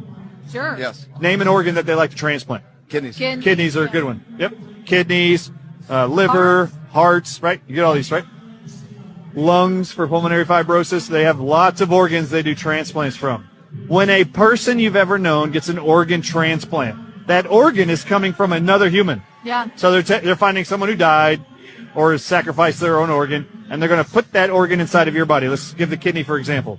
When they do that and they wake you up from the surgery, they then immediately prescribe to you 10 to 15 drugs for life that are called anti-rejection drugs. And that's the key. When you have an autoimmune disease, you now have to take autoimmune inhibitor drugs. Okay. Your immune system's going to reject the organ and kill it. Why? Your immune system knows it ain't yours. Foreign, yeah. So it's going to go attack it. After it creates antibodies that totally destroy that organ, if you weren't on those drugs, that organ that you just received from somebody else has the DNA structure of kidneys. Guess what happens after it gets done attacking that kidney? It's going to be, those antibodies are floating around your It's going to attack the other kidney. body looking for what? Kidneys? Kidney cells, kidney tissue. They are going to then start attacking your kidneys, and you will develop autoimmunity of your kidneys, chronic kidney failure, and you will be on dialysis for life. Damn. Jeez. The body, we know, will reject and destroy any tissue that's foreign that isn't your DNA. This is a great design by God, by the way. And I just want to say this. Y'all are saying, oh, this is pure evil, crimes against humanity. What y'all don't understand is dying is not a crime. It's something that y'all actually think is not normal. People die every day. And that's one of my points of this show today. Like I said, I keep saying one particular thing, and that is empathy is slowing us down. We have to stop looking at people passing away as a crime or as anti-human. That actually isn't. So what they are doing, whether you like it or not, is population control. And population control, whether you like it or not, is important. So the key is not to turn around and say, oh, the government is against us. No, you just don't be the dummy that falls for what the government is trying to do. Because if you survive what the government is trying to do, you'll actually get something out of it, just like they trying to get something out of it. It's too many goddamn people on the planet, and they trying to quietly do something about it. So they're not evil. They're doing something for all of us. Just make sure you're not one of the dummies. That's all I'm saying. Does that make sense or no? I don't believe in population control. I think that's a fallacy, and I think that's something that they use to justify these things, and I think they try to use these scare tactics to do so. We got more than enough land. Like, that's the thing. It seems like we need something control. Yeah. Because you know what it is? Because if you go in the middle of America, you know how much room and land there is, how spread out we actually can be. Most of the people, like 80% of the population, live on the coast. So it seems like it's very dense when you go to New York, California, and everywhere else. But that's BS. I think they really are using these psyops tactics to do these, nefarious things when it comes to health and our food and everything else. This is why Bill Gates is buying up all the farmland. So, like, if we wanted to spread out and start being self-sustaining, then what? Oh, okay, well, he already owns it. Now he owns the food supply and everything else. So we can't be self-sustaining. Now we're in these 15-minute cities to where we can't move around. Now we got to be in this little city to where they can control all the food, the air, the transportation, everything we see and do. But if you go out, spread out, there's more than enough land in many countries. Everybody's just privy to just going to the coast because that's where it's like, you're near water and everything else. But really, you go to Wyoming, check the population of Wyoming right now. You know how many people you can fit in Wyoming? You know how many people you can fit in like Kansas or Texas or anywhere else? But there's that I don't believe that at all. There's an issue though, Maverick. We're bitches. We got to get back to the old styles. Then we got to be more self-sustaining. See, the thing about it is, we're like cattle. Do you want all your cattle scattered around everywhere, or do you want them corralled somewhere? Exactly. So we're not going to move somewhere where there isn't stores, concrete, strip clubs or whatever already there. Yeah, true. And that's the thing that I'm saying, because we're bitches. We're only going to live where they want us to live because we're bitches. If we actually turn around and wake up and, like you said, start creating our own stuff, building our own schools, or, you know, and it don't take that much. Like, I don't even believe in an actual school that's a brick and mortar school. So I don't mean schools. I mean, like, in the information age, we don't need to build a whole bunch of shit. All we really need is food and I'm just saying the brick and mortar. We don't need a bookstore because we can read books online or listen to books. So we don't need a bookstore. We only need a food store. Of course, we need lights, plumbing, and all the other stuff. But I'm just saying the brick and mortar. We don't need all these. We don't need a mall. Fuck, we need a mall for. We don't need no damn mall. What we buying from a mall? Dumb shit, right? So we don't need a mall. See, all these are just cool things. But when it comes to what we need, we just need food. That's a brick and mortar and probably 3 other things, and we good. But we're bitches. Yeah, We a lot of want stuff. the A lot of we stuff. want the mall. You know what I'm saying? Yeah, a lot of So we're stuff not going to we, go we to don't need. Wyoming because there's no strip clubs or no malls and no dumb shit. Go ahead. Sorry. No. I agree. Like, you got to strip down a lot of stuff and really think about, like, getting out of that consumer mindset, because all the stuff you think you need Netflix, right? You think you need a mall and all this other stuff. It's like, no, what you need is food and water and air. Like, you need to be able to grow your own food and not, eat like Doritos and all this other shit. Like, what is that? Like, that's not like, what food group does that even come from? Yeah.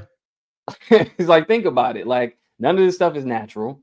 So you got to be able to reset and kind of, and I know it'll be hard and most people probably won't do it. Or if you get serious about it, then maybe you'll get halfway there. But at least reprogramming your mind, or even start to think in that route, then that's, better. You're better off than you were, yesterday. But like, thinking you need all this stuff, like, you don't need a phone and all. Like, come on, like, you don't need any of this stuff. They put that in place to pre-program you. So now all of a sudden, now we need phones, and like, oh my God, we have anxiety if we get away from our phones and all this other stuff. So they built this whole system to make us think we need a lot of that stuff. So that's why everybody are in these condensed cities already. Right. So that's what I'm saying. So because of things being the way they are, and they don't want us in Wyoming and these other places, they have to use population control to get rid of some of these people, because there's too many people in the corralled areas, and either they don't want us to, or we refuse to move to Wyoming.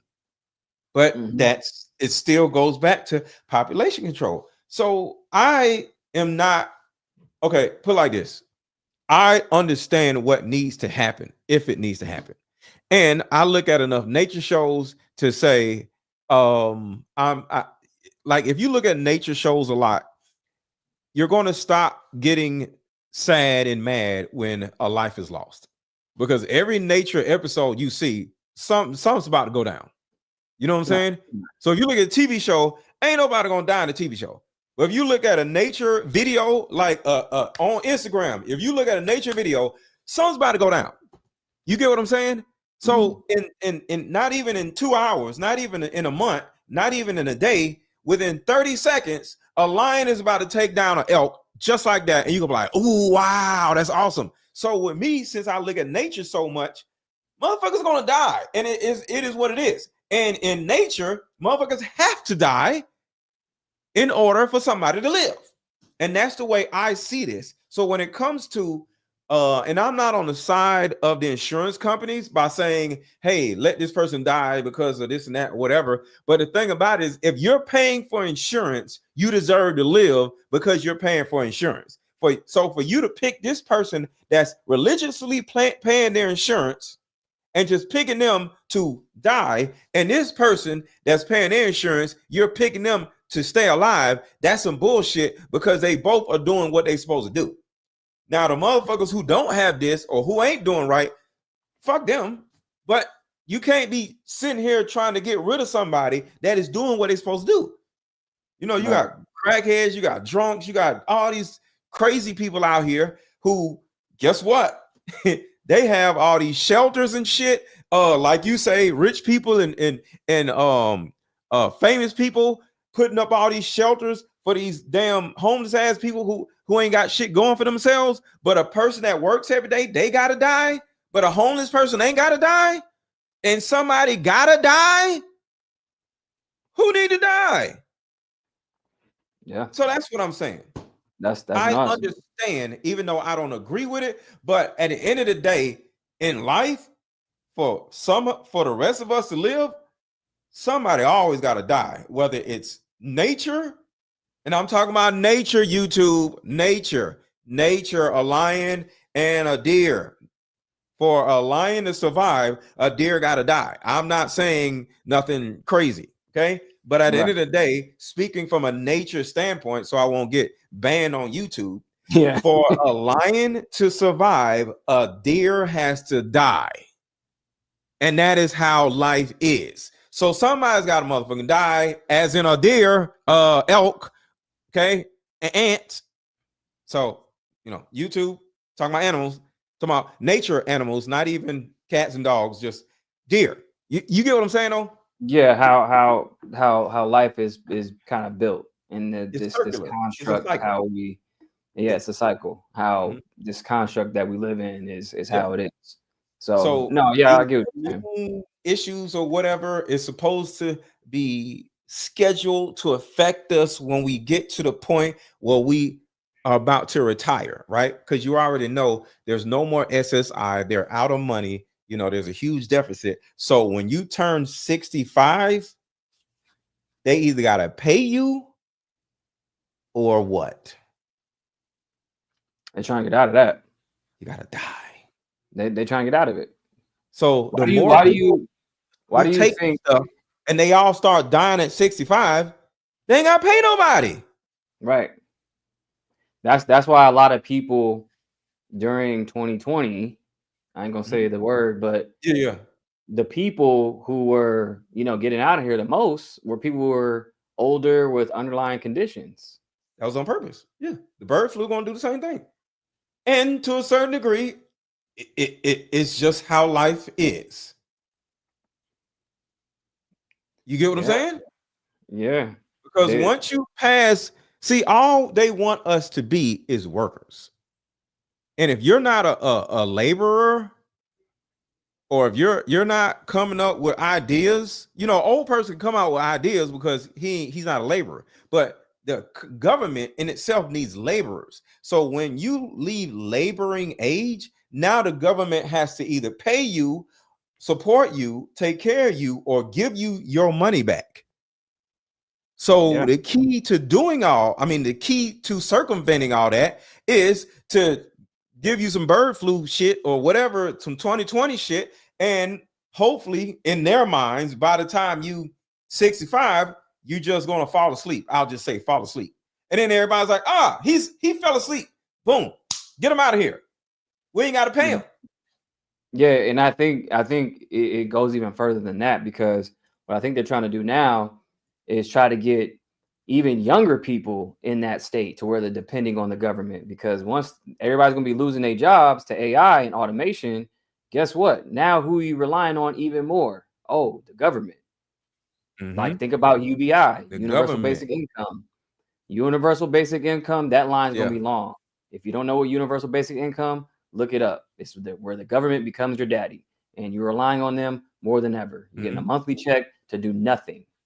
So guess what? So they want to move that goalpost. They're like, all right, cool. Well, these people are out of here. The rest of these people, we don't want these people to be innovative and be entrepreneurs for too much longer. We need to keep over governing them. So how do we do that? Oh, we take away the jobs, start make them even more lazier, give them more BS food and more entertainment and distractions, and then give them a check every month. And then guess what? They'll be relying on us forever.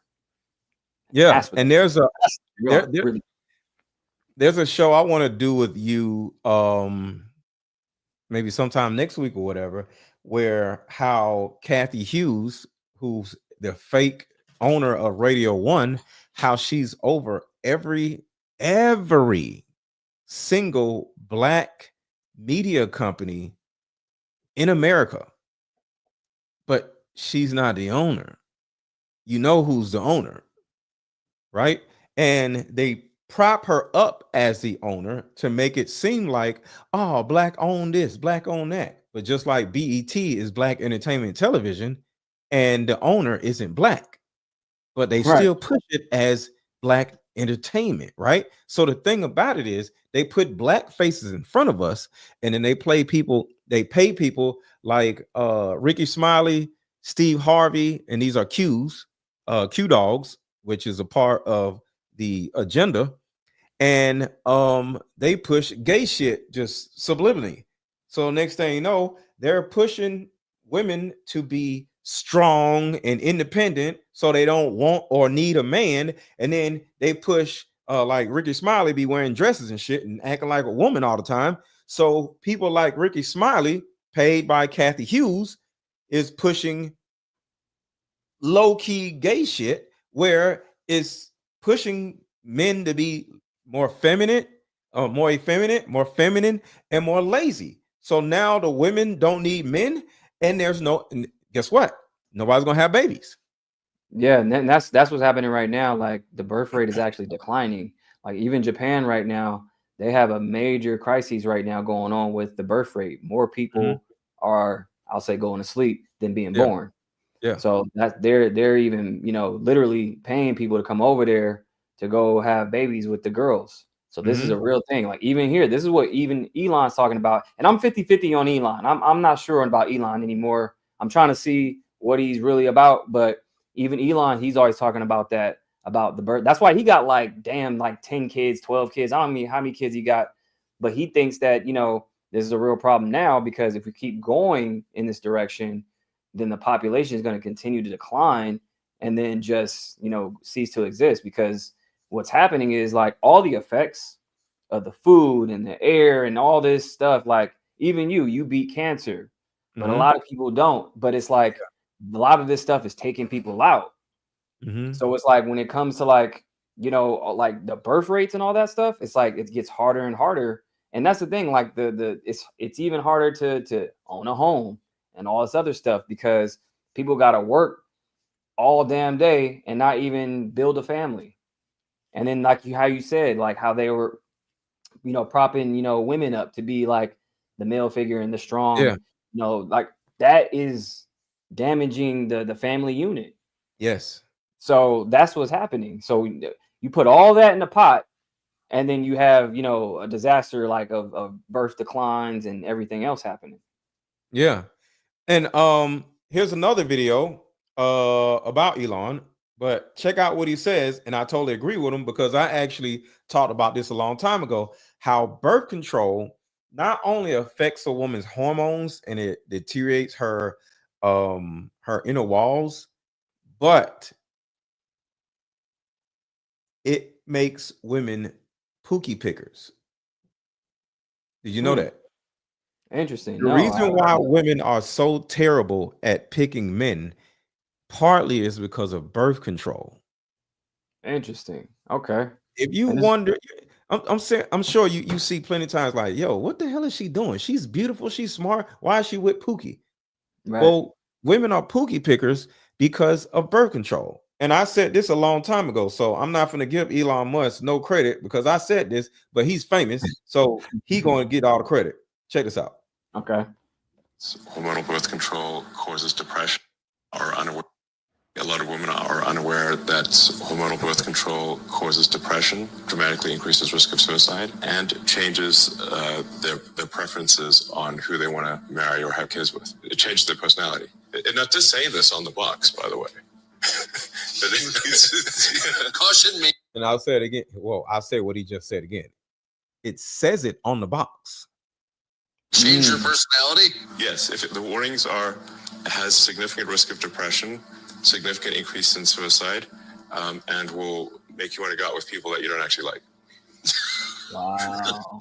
It doesn't say That's it like true, that, by the way. I know. So that's interesting. So the thing about it is, when you look at population control, is coming from every avenue. Right. So the way I keep myself from being controlled is when I had cancer, the shit was funny to me. Do you know why? Why? Because I'm not like these goddamn people. I mainly drink water. I don't run around drinking alcohol. I don't smoke weed. I don't smoke cigarettes. I don't smoke shit. I go to the gym. I went to the gym today. I go to the gym almost every day. And mentally, I study something called Taoism, which means I don't give a shit about a lot of the things that people give a shit about. I don't argue with women. I don't argue with men. Why? Because I don't care. I don't need to be right. Everything about Taoism, actually, like, you know, I talked to you about, is about emptiness and not fullness. So the more empty I am, the more room everything in my body has to do stuff with. Like, for example, I only eat one time a day. Why? To give my body time to actually digest the food properly and rest. Right. See, a lot of people, they eat and then they eat and they eat and their body is just churning like a car. Imagine a car running all day. Right. Imagine a car just being on all day, every day, just whether you driving it or not driving it, it's just on. How long do you think that engine is going to last? So the thing about it is, I take my ass to sleep. I do not ever, unless I'm going somewhere about to catch a flight. But even if I catch a flight, it's going to be in the afternoon because I do not believe in waking up with an alarm clock. Do you know how much an alarm clock affects your nervous system? You knock the fuck out. I was like, You think that shit is natural? So when I got cancer, I was like, yo, y'all are hilarious. Are you serious? Because my nervous system, my cells are up here. My shit is pure. I'm like a virgin chick or some shit. My insides, pause, is pure as fuck. My shit is, pause, pink. My shit ain't black. My shit pink as fuck. I got virgin insides, pause. So no matter what hits me, I'm gonna knock the shit out. I knew I was gonna knock it out. I can play you what the doctor said. I mean, what I said to the doctor. I played the video like, all right, so how was I acting? You was like, well, you just like, hey, how fast can I get this out of here? I beat it in 3 months, but I knew I was gonna beat it in 3 months. I told the doctor, he said, well, most likely you're going to have to do 6 months of chemo. I'm not doing 6 months of chemo. Huh? I'm too healthy for that. I'm not going through all that. Fat people, sick people, He literally showed me the graph and said, it's like this. I don't give a fuck. I'm not doing 6 months. I'm telling you that up front. I got a video of the doctor being like, yeah, you said that. Day 1, cancer. I was like, oh, I got cancer. I was like, yo, all right, so what we got to do? He said, at the most 4 months. I said, no. I said two times, 2 months, and I'm out of here. He argued with me, and he told me some doctor shit, and I was like, okay, we literally negotiated. He had to negotiate with me. Yeah, that's a check. They got to get the money. Yeah, they got to get the check. If I would have said nothing, I would have went through 6 months of chemo. They wouldn't told me shit. Which I never understood. Like with chemo, it's literally radiation. It's like no radiation and chemo are 2 different things. It's poison, but radiation or not radiation, but you know what I mean. It's poison. Yeah, poison. But yeah, it that never made sense to me. Like, so the thing about it is though, Maverick, I was able to negotiate chemo. Think about that because of how healthy I am, because of my mindset, because it's not just about eating right, because there's plenty of people who are healthy, but their brains are fucked up because they always worrying. They always arguing with people. They always thinking what somebody should do. I don't give a shit. I coach women and I tell women all the time, I don't give a damn if you get better or have a better life because I don't have to live your life. I don't care. You pay me, I'm gonna help you. If you listen, I don't give a shit. The only thing I can do is just give you the information. You do whatever you do with it. You know what I'm saying? Right. Because at the end of the day, it's your life to live. I am not going to hang on to what you do with you. And now I'm stressed because you over there doing more dumb shit. I don't give a damn. And that is my mindset. And I teach people how to have that I don't give a shit mindset. I don't give a damn what my kids do. My kids go be strippers. I don't give a shit. They ain't got nothing to do with me. Because you're teaching them. Otherwise, you're just like, hey, here's the roadmap. You can follow it or don't follow it. Yeah. I told both of my kids, if you decide to go out here and go smoke crack, that's your life. I don't care. I'll ride by under the bridge, hand you a hamburger, and I'm out. You ain't living with me. I ain't even gonna touch you. I'm finna hand you a bag of McDonald's and say I love you and leave, because your ass ain't finna infect me with your little crackhead. Well, the hell you don't call under this bridge. No, I ain't even gonna hug you. So, quick question: did you fast before or after you had that? I've always intermittent fasted, but now I only eat once a day, because it's like whenever you go through something, you learn from it. You like, oh shit, so I'm gonna go even farther. You know what I'm saying? Right. And another thing that people don't know that I just want to share with the audience is if you have rotten teeth, you can turn around and die early. If you had because my cancer, because you know how you like, why me? What happened? It was my teeth. I had a root canal, and you can look this up, and I got proof, and I'll play the video if y'all want me to, but I don't want to get all off topic. But there is biological proof, because I'm deep into the neurology and biology. It's biological proof that if you get a root canal on this side, your cancer is going to be on this side of your body. And I had a root canal here, and I had lymphoma here. It affected my lymph nodes. Well, yeah, I mean, the dentistry industry is a racket too. Like, there's a lot of stuff with like oil pulling and all that other stuff. You can reverse a lot of that stuff. Like when you it's not just brushing, it's the oil pulling. It's a lot of different stuff you can use. But like once you have them, say, oh, you need to, have a root canal and do this and do that. And like all that stuff is, think about this. Think about humanity, right? How long we've been surviving, and all without of a sudden, none of this stuff. We didn't have none of this stuff. We have none. And all of a sudden we need dentists and all this other stuff and doctors but all the meanwhile, the death rate is doing this.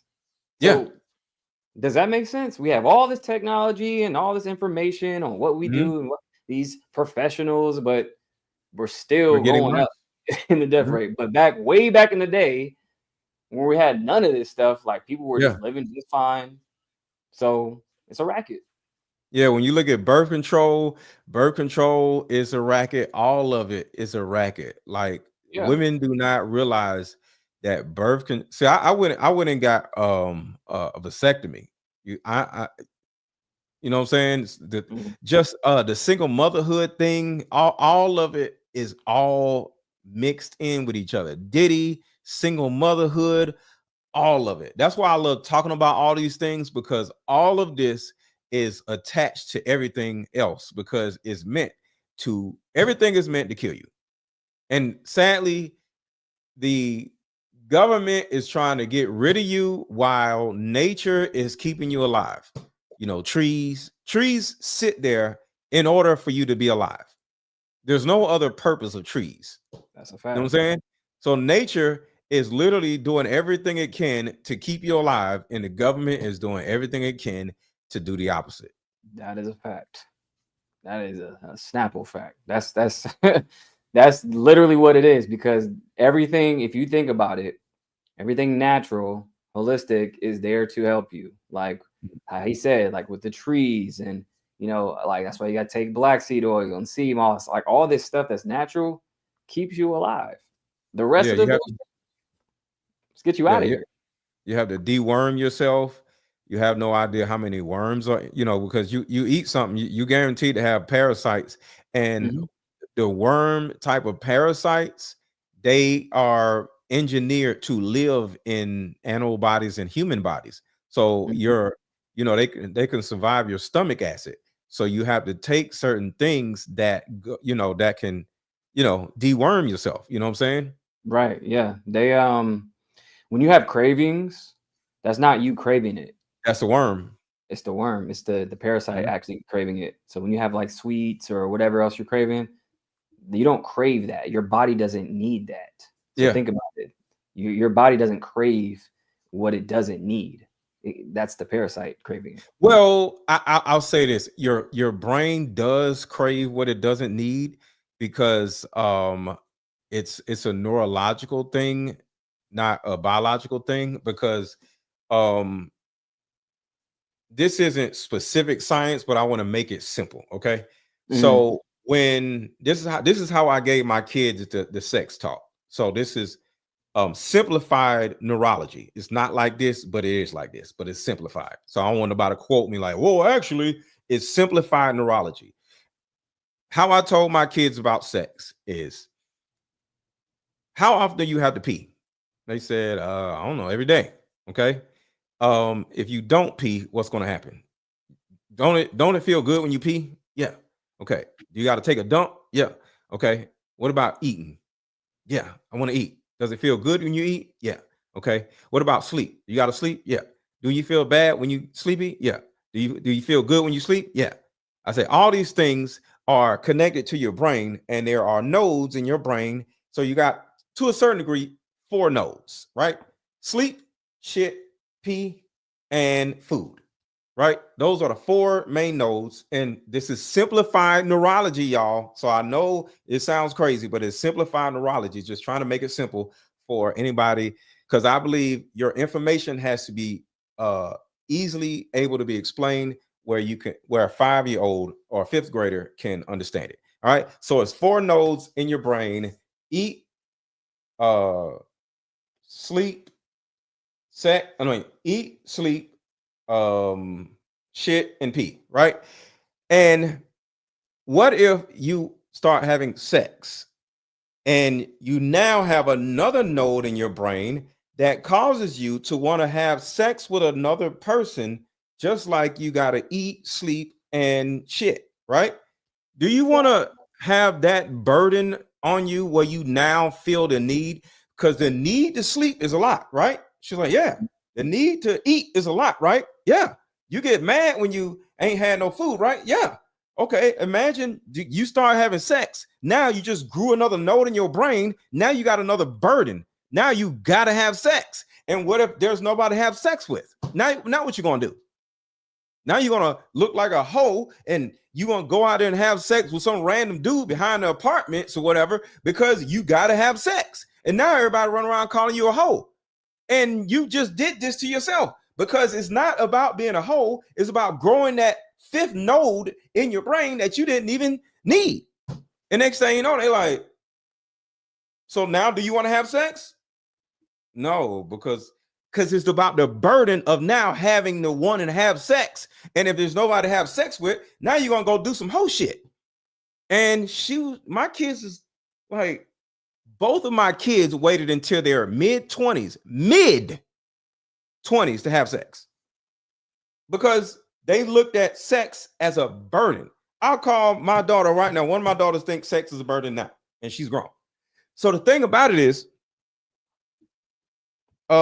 this is neurology and not your body, right? So your body, yes, is only going to want what it can use, but your brain is going to do the opposite, because when you've been traumatized, you now have a lot of issues that you need to cope with.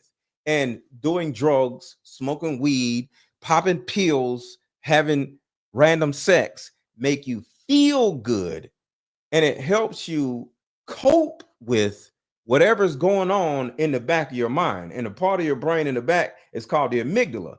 And your amygdala holds all your terrible, crazy memories, and they never go away. And every time something goes on in life, that's somewhat similar to what happened to you in the past, now you're like, oh, now you're hungry. Now you want to have sex. Now you want to do a drug. Now you want to do all this other shit.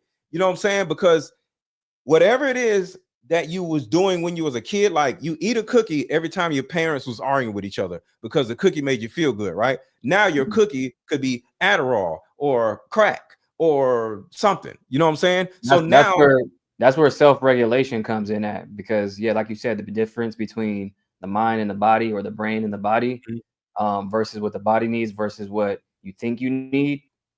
Like that's the key word, thinking. Like you think you need something, Belief, and then though. you grow that node, like you said. So when it comes to like coping and all that other stuff, then it just comes to self-regulation. You got to be able to like self-regulate and discern, okay, what do I really need versus what do I want? But that's a should statement, though. Because you should regulate, but how do you regulate? And that's what I actually teach and help people do. Because even though yes, what you're saying is right, you should be able to regulate that, but if you don't know how to regulate that, you don't know how to regulate that. Because the thing about it is, it's about what you believe in. It's like believing in God. No matter what somebody says about God, you're gonna be like, man, get out of my face, because that's what you believe. So if you believe smoking weed makes you feel good, if you believe that drinking alcohol makes you, cope with not having a lot of money, makes you feel good, because the people with the most problems, they put on themselves, because you broke and then you go spend money that you don't have on something that'll cope with you being broke. Right. Vicious cycle.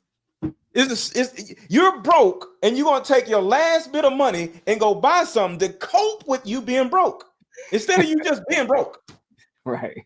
So the body does not only take what it needs, your brain takes what it doesn't need in order to trade one problem for another problem. So the thing about it is, what we have to do, me and you, we have to trade a solution for somebody's problem. And if we don't trade a solution, they're never going to let go of their problem, because everything has to be a trade-off. Because once a person has dealt with a lot of trauma, they're not a normal person. They're now officially maladaptive. And they're going to live their lives maladaptive for the rest of their lives. You can't turn around and say, hey, you shouldn't smoke weed. Fuck you. Hey, you shouldn't have random sex or sell your ass.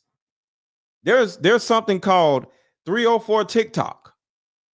If you type in 304 TikTok, it's an underworld, a whole bunch of women that sell pussy. They would come on and say, hey, actually, hold on, I'm gonna show y'all. Oh, damn, here we go. I'm just going to show y'all how maladaptive people actually are. Hold on, I gotta show you this. Where is it?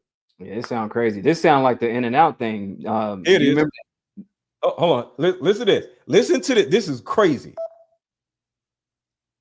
Y'all find come with me to sell my coochie to a 72-year-old man. This is my. I'm gonna play it one more time. Just make sure y'all heard it, because y'all might be like, "Wait, what she just say?" I'm play it again. Come with me to sell my coochie to a 72-year-old man. This is my first client as a 304. And then I just wanted to say something. I know when people say 304, they. That's just crazy, bro. Come with me to sell my coochie. That's crazy work. And if you go to her and say, ma'am, you shouldn't do that, she's going to look at you like you freaking crazy. She's going to be like, do you know how much money I make selling my coochie to 70-year-old man? You don't get that? How much you make? Get out my face. Because that's her belief. That is her belief. And the only way she's going to change her belief if you trade another belief for her belief. Right. There is no should. There is no shouldn't. That shit don't exist. Our jobs as leaders is to trade a belief for another belief. Yeah, that's the only way. Like, that's the only way you can really, for one, stay with your cycle and your addiction, because that's what it is. Because now it's like, okay, if I trade that for working out, now you'll be like the best damn trainer and become, There you you know, go. You're best gonna version of yourself. you're gonna be a great trainer because you was a great coochie seller. Exactly. Because you dive into whatever your addiction is. So for you to get rid of this addiction, you got to get into another addiction. Like Jada Pinkett said she was addicted to drugs and she traded she was addicted to sex. She had a sex addiction, and she got addicted to working out. And that's when she started getting skinny because she started working out so much where she just got skinnier. Because you got to remember, Jada Pinkett was she was like Halle Berry small. She wasn't skinny. She was fine.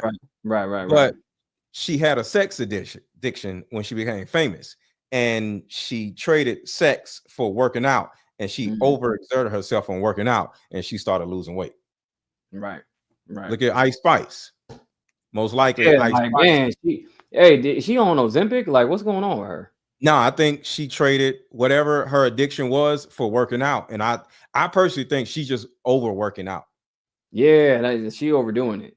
Which shows you she had some type of addiction before to something else for sure. A lot of models, they are told that you got to be sexy, you got to be small, you got to be skinny. So they literally start becoming what is it? Something jick, not the lethargic. What is it? Yeah, I know what you're talking about. It's you don't eat. Yeah. It's I forgot what it is. But you get what I'm saying though? It's an addiction. So you end up overdoing it. So the thing about it is bulimia. Is it bulimia? Bulimia or anemia or something. Yeah. I think it's bulimia. Bulimia, yeah. So that's the thing. We have to trade somebody's addiction for another addiction. Oh, anorexia. Bulimic, anorexia. Yeah. But you get what I'm saying? So I think she's just think she's just throwing up in the bathroom over and over again because she probably got a whole bunch of people telling her she's fat. Because you gotta understand, she had a fat ass, but when you got a fat ass and you young, you know, sometimes your waist starts catching up with your ass, which is just natural. And then you start being like, oh shit, I'm getting fat. And then when your manager or role manager says, yo, you getting fat, you gotta start losing weight. And she's like, oh shit. And next thing you know, she's thrown up in the bathroom. Yeah. Or either, like you said, take Ozempic and she lose too much weight. Now she's looking crazy. So it could be that. Yeah. But all of these are addictions that is our jobs to, one, help them identify the addiction, and then two, trade their addiction for something positive that they can be addicted to. Right. Because addictive personality's got to be addicted to something. No, that's a fact. Definitely. Yeah. But yeah, we touched on a lot of different things. Anything else you want to discuss? No, that's pretty much it. We talked about Diddy and Luigi and everything else in between. We touched on a lot of stuff. So no, that's pretty much it. Definitely appreciate you having me on. Make sure you guys follow me though on Instagram, Maverick Approach. That's my handle, Maverick Approach. This guy is so dope. The way he breaks shit down, he's so dope. So everybody follow Maverick Approach on YouTube, on Facebook, on Instagram, and on Twitter. This dude drops some superior knowledge. Thank you. Appreciate it. Definitely. Thank you. And to Maverick people, make sure to subscribe to my channel. My Instagram page is right here. I am _Mr. Let Go. And if you see Mr. Let Go, that's also me. So you can follow that page. So you follow Mr. Let Go or I am _Mr. Let Go is both me. Somebody said the links.